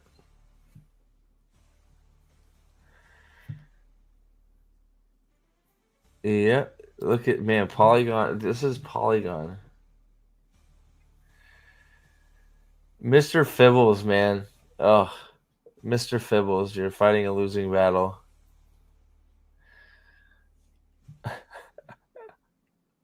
I love gay people. Oh, God. It's just wild. You'll have people who don't really necessarily even hate the show. They just have an issue with it. Yeah. And they're nothing like us. They probably don't revel in the hatred like we do. No. And then they'll go in and be like, yeah, it's bad for XYZ. Well, and then you'll just have someone show up be like, you haven't read the books. You don't know what you're talking about. Well, it's funny because you got people like that Mr. Fibbles guy that just can't stop himself from going into every comment and being like, no, it's good. No, and they don't give a stop it. reason. It's good. Stop. It's good. No, it's adaptation means change. Change adaptation means change. No, it's good. They couldn't have made it the book because adaptation, it's too hard. It's like it would literally take billions of dollars to adapt the book 1-to-1, even though no one's asking for 1-to-1. They can fire all the writers. They don't need them. Nope. What do you need writers for? You got the best writer on the planet already wrote the book for you. It's so incredibly simple. Okay, it really is. And you may have to ask for 10 episodes. Okay, you may have to be like, look, we really need 10 episodes. But it's really, really simple. You pull the dialogue out of the book. You just straight pull the dialogue out of the book. You might have to do some rearranging. You may have to do a little bit of cutting, but you pull the dialogue straight from the book. You put it on a fucking script, and then you start. You just storyboard it out from there. If you want to add some little things in there with the fight for Edmonds Field or whatever, I don't think that needs to be in there. But you can add your little nuances there and there to have your own touches to it if you need to, or if you really, really have to. But just it's really that simple. It like in anybody that says that you can't do an adaptation 1-to-1.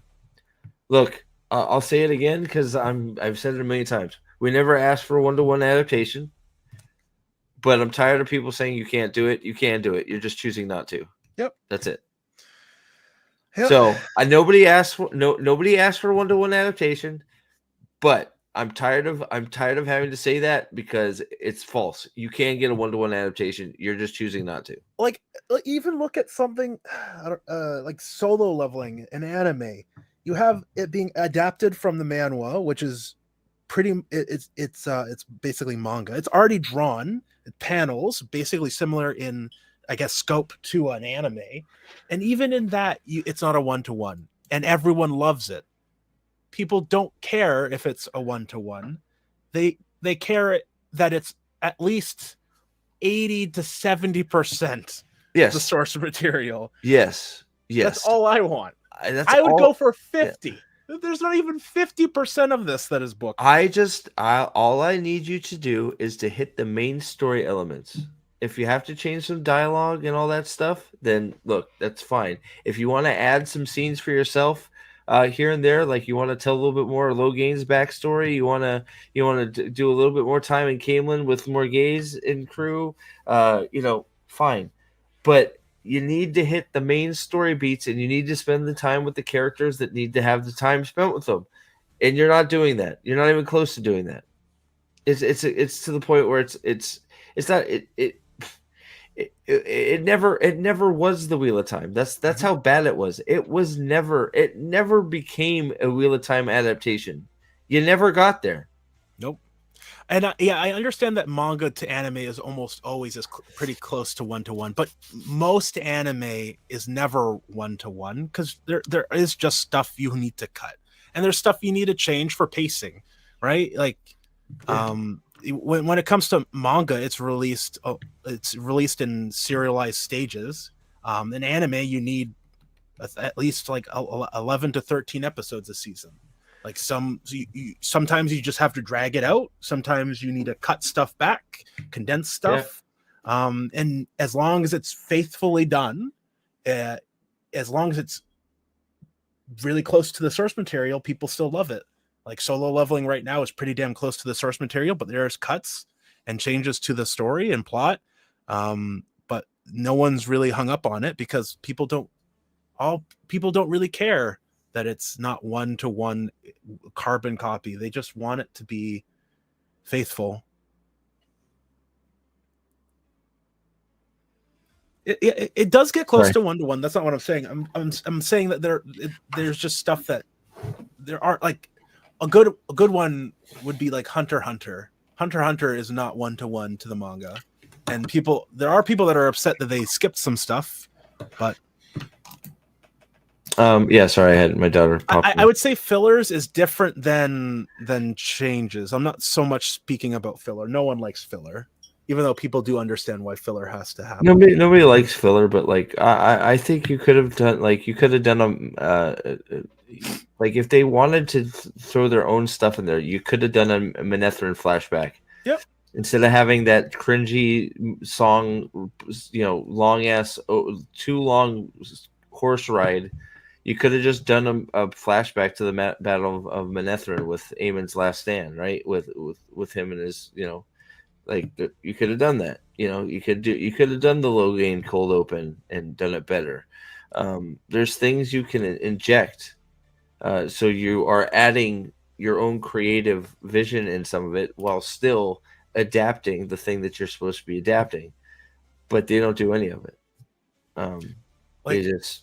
Literally every single penny spent on anything to do with Leandrin that is not in the books is a penny you could have spent doing what was in the book. Giant waste of time. All of this Leandrin stuff is nonsense. It's all Leandrin, waste of time. Yep. Moraine family drama.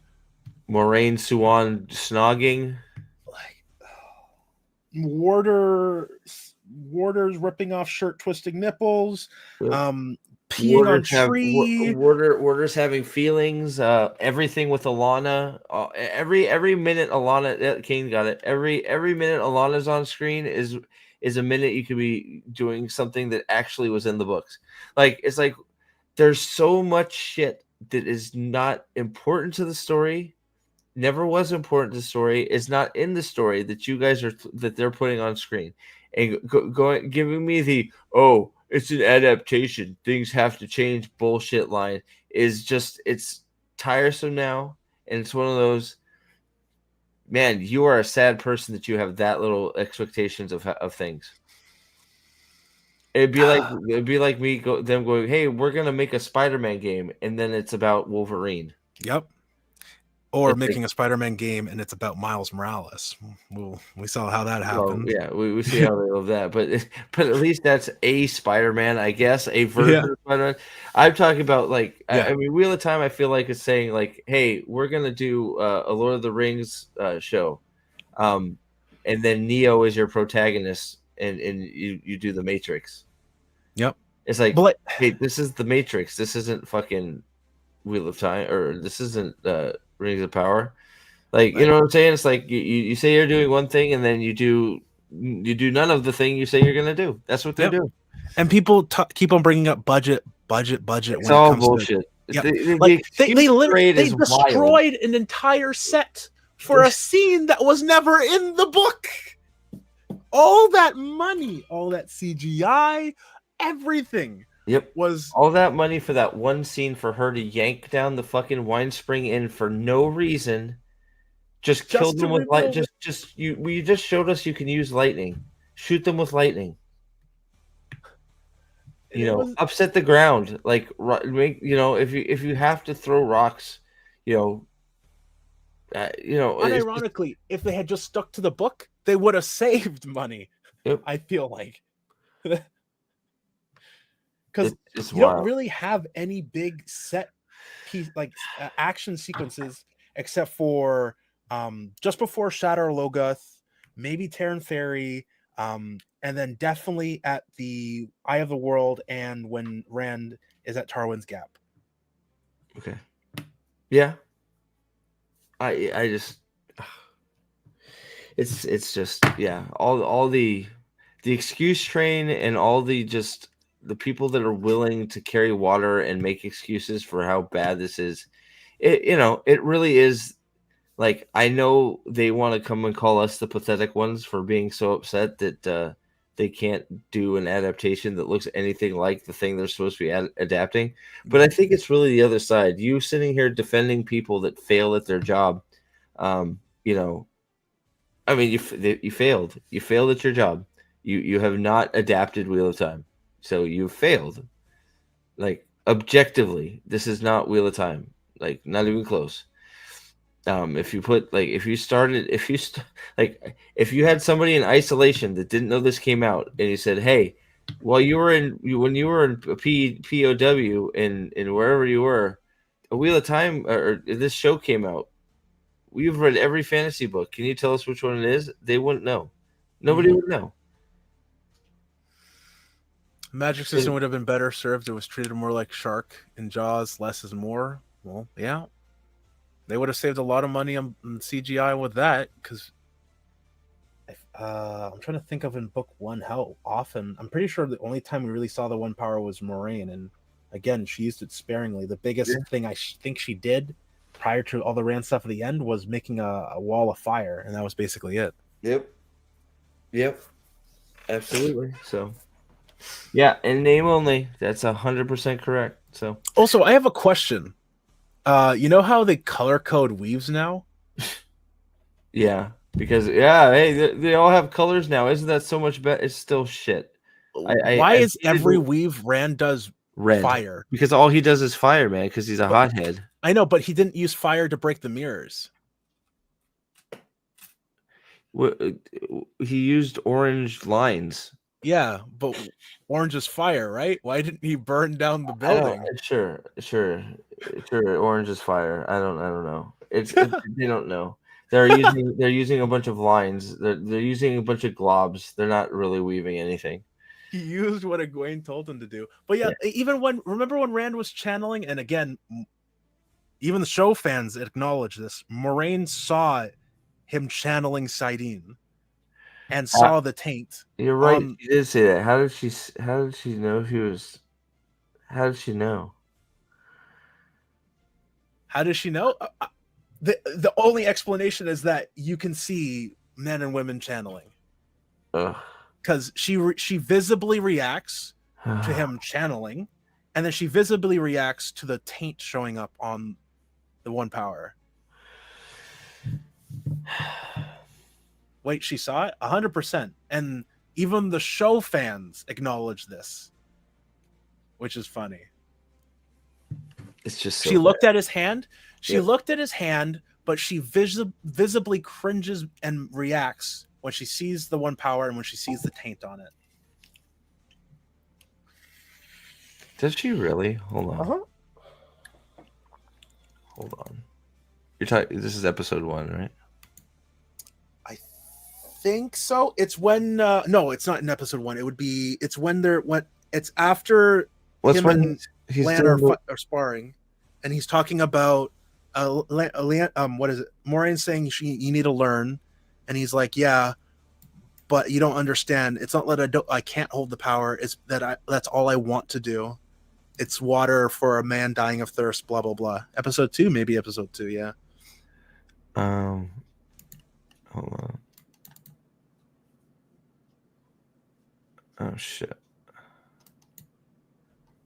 damn it. New computer files are always fun to get through. Which they also get wrong because again they don't specify how he channels, because he did have an issue with channeling because he was trying to channel like a woman when he had yeah he got they haven't done any of that. He just can channel. Yep. There's no wrestling with the power, and it's not like gonna eat him up or anything like that. It's just he can channel, and it's dirty. He can channel. And it's dirty for men. Men are dirty. All right, so let's see if I can find it here. So it's Moraine talking to Rand, yeah, on a hill in the middle of nowhere.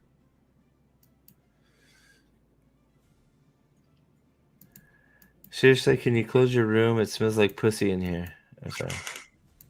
Oh wait, no, it doesn't. Oh, there it is. You're right. She's looking right at it. Yeah. Holy shit. Yep. And she visibly reacts to when she sees the taint.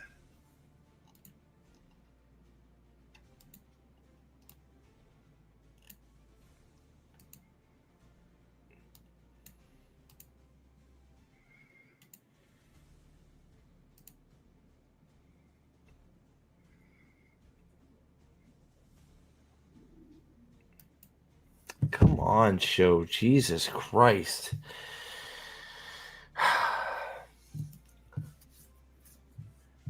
Like, it's fucking takes forever. Oh man, I love how that looks worse than Lord of the Rings. Let's see here. Love the blue screen.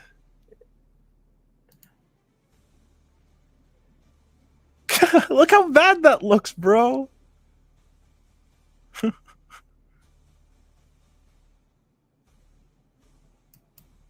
Why are you training with Lan? Who else is he going to train with? Himself? Yeah. Should I train? Yeah, you're going to train me? What are you going to train me? At least I'm training something, bitch. You want me to go and find the crazy guy? And should I go get some more cereal with Logain? Oh, wait. He's still in the crazy place. Sorry. Sorry.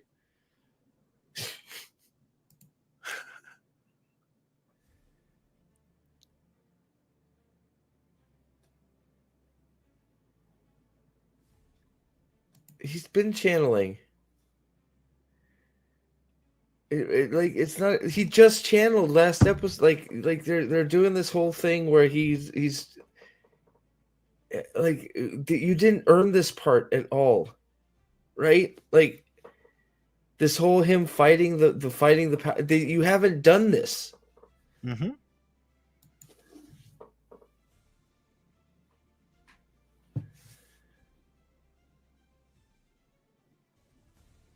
Why would she, dumbass? Well, I mean, it's not fair. She's being a fucking bitch, but you know. You have to channel, Rand. Go crazy.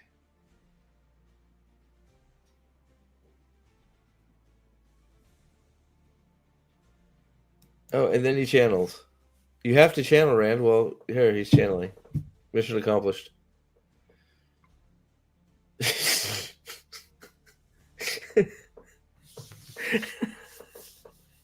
Weave chiming. Oh, what? So let's see. Yep, I was arguing with some dumbass on Facebook about it earlier today. Holy shit. It would have been funny, like, I can't channel, moron. Every time I do.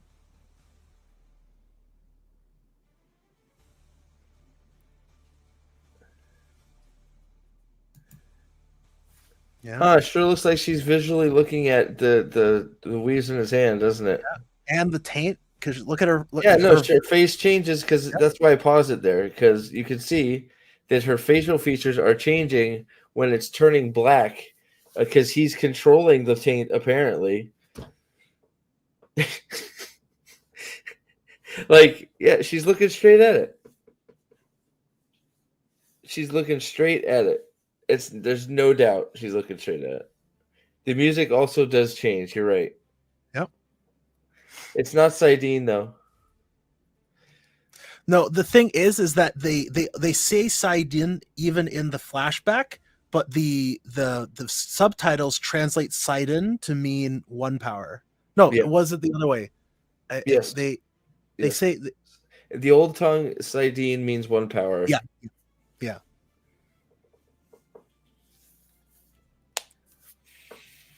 Well, if there's a song that says Sidene a lot. Well, that's what they do. You say Kalendor a million times. You say I have the ring a million times. You say Sidene a million times. I am the king. These, of course, mean nothing. You say these things and they have no meaning.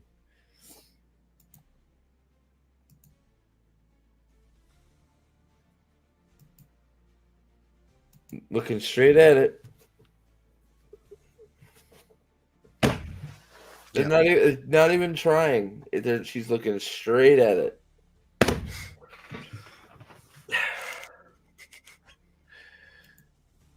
But Rand, you have to channel, bro. Rand, why are you so dirty? Be a woman. And the thing is that she sort of does this in the books, but it's not. She doesn't say you have to channel. She says you need to find a teacher who can what I'm teach you. saying, and the reason I'm saying this, like, because she sort of says it, but this is the way she's saying it right now is ridiculous and stupid. He has nobody to show him how, right? He hasn't gone through the stages of fear and of channeling yet. He doesn't have a fear of channeling yet because he hasn't really hurt anybody yet. He didn't go through everything at Tyr when he fucking puppet mastered a dead corpse. Mm-hmm. He hasn't done all that. Yeah, and I don't think they ever explained it in the show, but there is a side effect of trying to not channel, and that is that you will die. I think it's shown in one of his in one of, I think, Egwene's trials, right? Yeah, I think it eats. Yeah, one of us. Yeah, it eats you up. It kills you. Yeah, if you don't channel, if you have the spark and you don't learn to control it in some fashion, it kills you. Yeah, or something like that. Yeah.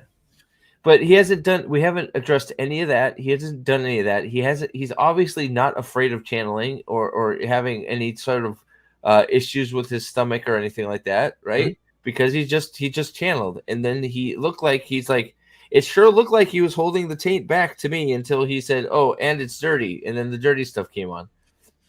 Yep. So.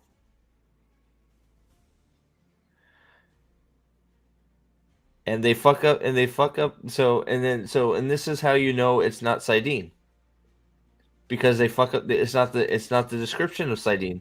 Sidene is a constant fight. It's a roaring fire that threatens to consume you, and you have to hold it back. Whereas the one power, Sidar, is a sweet, like sensation that you want to envelop and let it overtake you. Let it overtake you because it feels so good. Now, Sidene still feels good but it's a raging battle. Whereas like adrenaline. Sidar is I shouldn't say giving up, but Sidar is a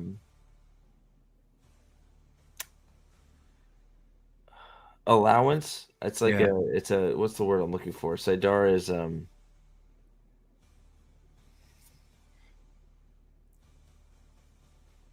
Sidar, you let envelop you. You embrace. You embrace. Embrace isn't the word. It's submission. There you go.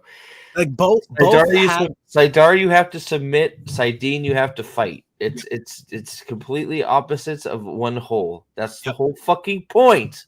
And they both had like an addictive quality to them in that you grew to love the feeling, like but the feeling, Saidin was more of an adrenaline, a rush, Yes. a struggle that you like you're in the heart of the battle and your blood's pumping and you like that feeling. And Saidar was there it more is. of a SB. I'm high on weed and I love this bliss. SB says it perfect. Saidar, you surrender. Saidin, you seize. Right. That's it.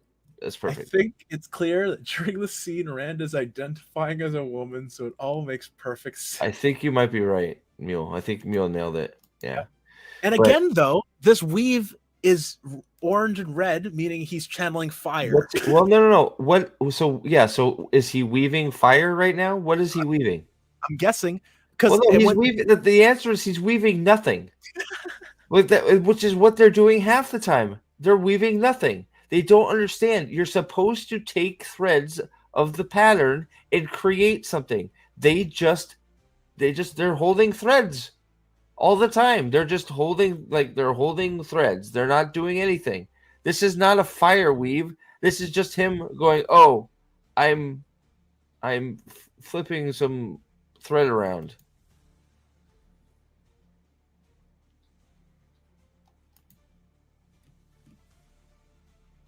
Do you understand that? I don't know. Maybe her. do you So not get her good. facial So good. cues? I don't think she understands any of that. I don't think she understands what she's doing on this set either.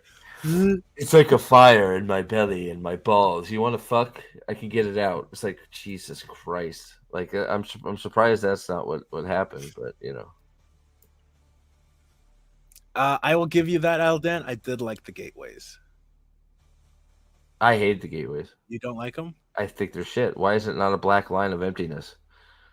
Oh, the bar that splits. Yeah. Why is it the black bar? I mean, look. At least they're not the worst thing. They may be on the side of one of the better things they've done, but why not? I guess you could explain it as it would be cool and it would be a neat delineation, but I doubt they'll do it. In that, since they're so proficient with the weave, when they do it, it's basically instantaneous portal. But like you could show other people relearning this talent, and it goes through the process of the bar that splits and everything. It's much slower and everything. But I doubt they will. Okay. I don't remember that. You're not talking about the gateway itself. You're talking about they had to make a shape. Oh, they weaved a pattern and then a gateway appeared. Okay. Okay. I actually, yeah, I don't remember that. I actually, just because of how I watched this episode 2 and 3, I probably need to, while I'm doing my review, watch it a little bit closer because I didn't catch that. So yeah, they did retcon their own. Yeah, the way gates are still fucked. They're a little bit better, but they're still fucked. Because Loyal goes, "Oh, nice! It's so nice to open this without the one power." I don't think it is better. I don't, because it's an acknowledgement that they know they did it wrong. So now their continuity is fucked. Right? So their continuity is fucked because it was supposed to be that you had to channel the ways open. Now it's not that you channel the ways open, that only Ogier go through the ways, and you're a dark friend if you travel the ways without it. So does that mean Alana's a fucking dark friend? SB, yeah. In this season, they have Loyal use the leaf and take out the leaf to open and close the way gate. Yeah, because they just travel the ways, bro. The ways are, I guess they acknowledge that Moshin Shin is either dead and Nynaeve killed him, or Moshin Shin is just a fucking friendly therapist there to give you advice when you walk into them, because they're good. There's no fucking fear of going into the ways. They just go into the ways. The ways are just there.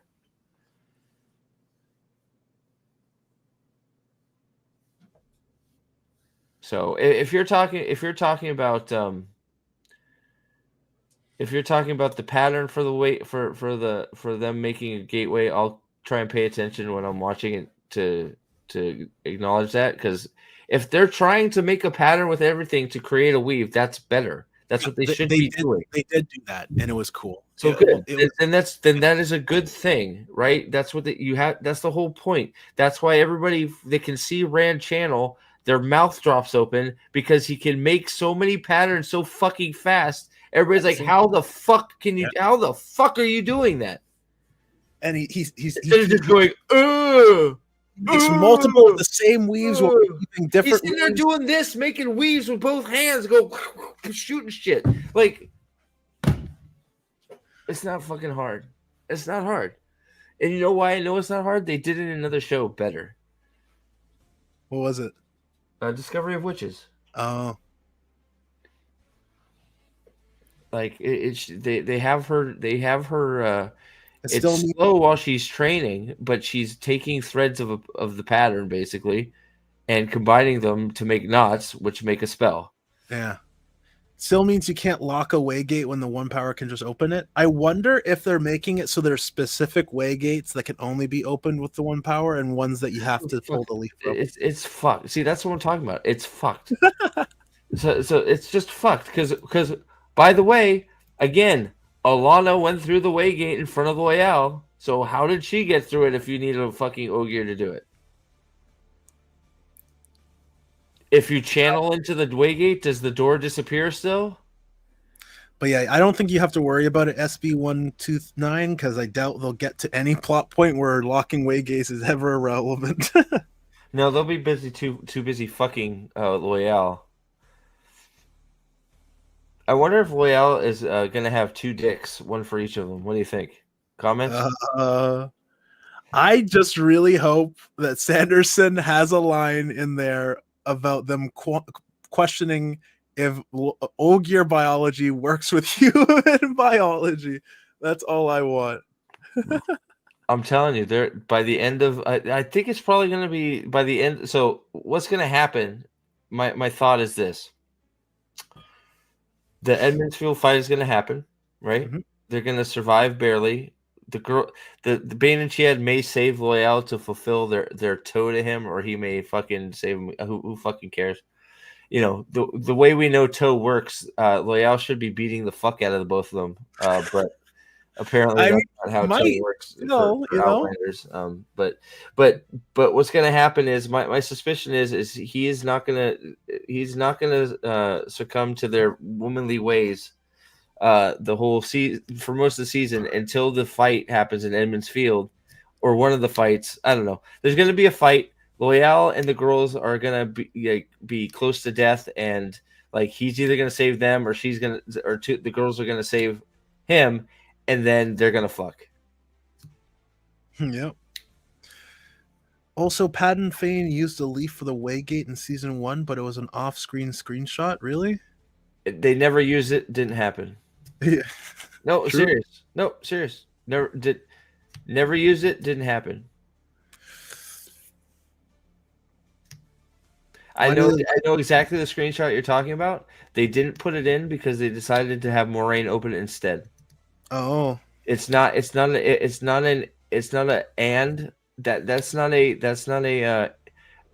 she can and he can thing. That is they decided not to do the Padden Fane thing because they wanted Moraine to be the one to open the waygates.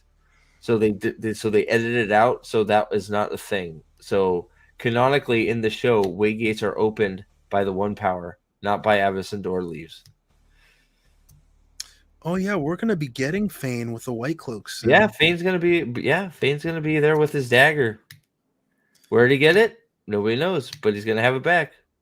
You think so? Oh, 100%. 100% he's gonna have the Ruby Hill. He's gonna have it 100%. No doubt. Have you seen Matt walking around with his Avacyn Dore? No. Did he forget it on the boat? I said, I hope I get a scene where they're up there looking off the top of the tower at Falme, getting their claps from all the people that they're about to kill. Right. Everybody is giving them a standing ovation. And Padden Fane sneaks up the steps on his tippy toes, like this.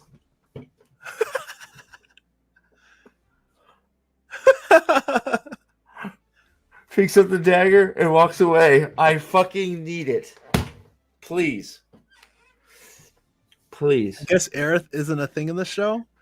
No, of course not. He's going to be fucking Bane and Chiad.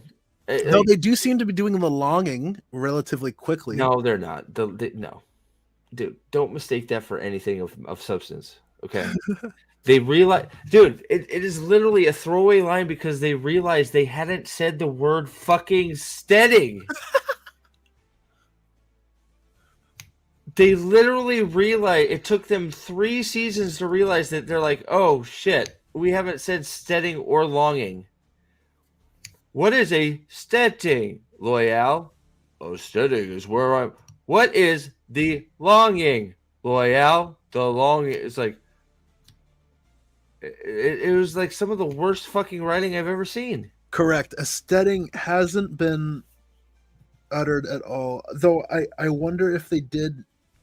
I don't think they did in season 1 at all. No, the word steading has not been in the show until what was it? Episode 2 that they go through the Waygate? Yeah.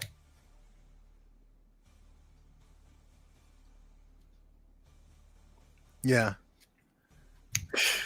Yeah, episode 2, he says steading and he says longing, and the girls go, "Can you please give me some exposition on what a steading and longing are, Loyal?" So you see, when we're out of the steading, we start to melt and turn into zombies. It But- is why but- when I was stabbed, I did not die, because I was already dying and dead. But luckily, I am already zombie, so zombie does not affect me the same as other Ogier. You might want to have sex with me pretty quickly Before before my penis penis falls off. starts to melt. My penis may fall off at any moment. Ogier are known to lose penis first when turning to zombie.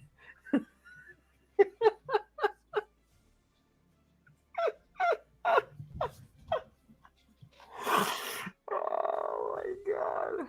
What a shitty show. That's so bad.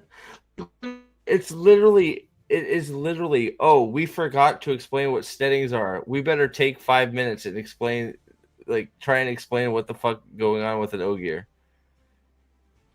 It's fucking crazy. It's literally, they just stop and go, let us have an update. It's like they should have a breakaway segment. The Loyal update is here. Loyal, what's been going on? Well, I'm having some trouble with the longing. The longing happens to be this sickness from the steading. Steading, you ask? Well, steading is where I'm from. Back to you. No, it's a cutaway, and it's Loyal sitting in a big chair. It's like, Hello, viewers. Today, with Learning with Loyal. Steading. Can you say steading?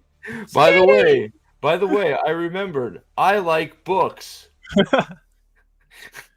I have a book with me this time. Now I'm going to make some really stupid jokes because Loyal is an imbecile. Did you ever feel like Loyal was saying stupid shit in the books? No. Yeah, I didn't either. Okay, just making sure it wasn't just me. Oh man, but shit, we've been going almost 4 hours, man, and I gotta get. It's almost 2 fucking o'clock. Holy shit! oh yeah. Well, I have to go to bed too. I don't have to work tomorrow, but I am exhausted. yeah, me too. So, but thank you for hanging out, everybody. Thank you for being here and hanging out. I think episode 2 review should be out tomorrow, and I'm gonna get some rest, and we will see you all. I got through most of the articles you guys had sent, so a lot of them were double up. So, but thank you all for sending them to me. Bunch of fucking idiots out there. I don't know what else to say, but I love you all. Thank you all for being here, and we will catch you on the flippy flip. See you later. Bye. See ya.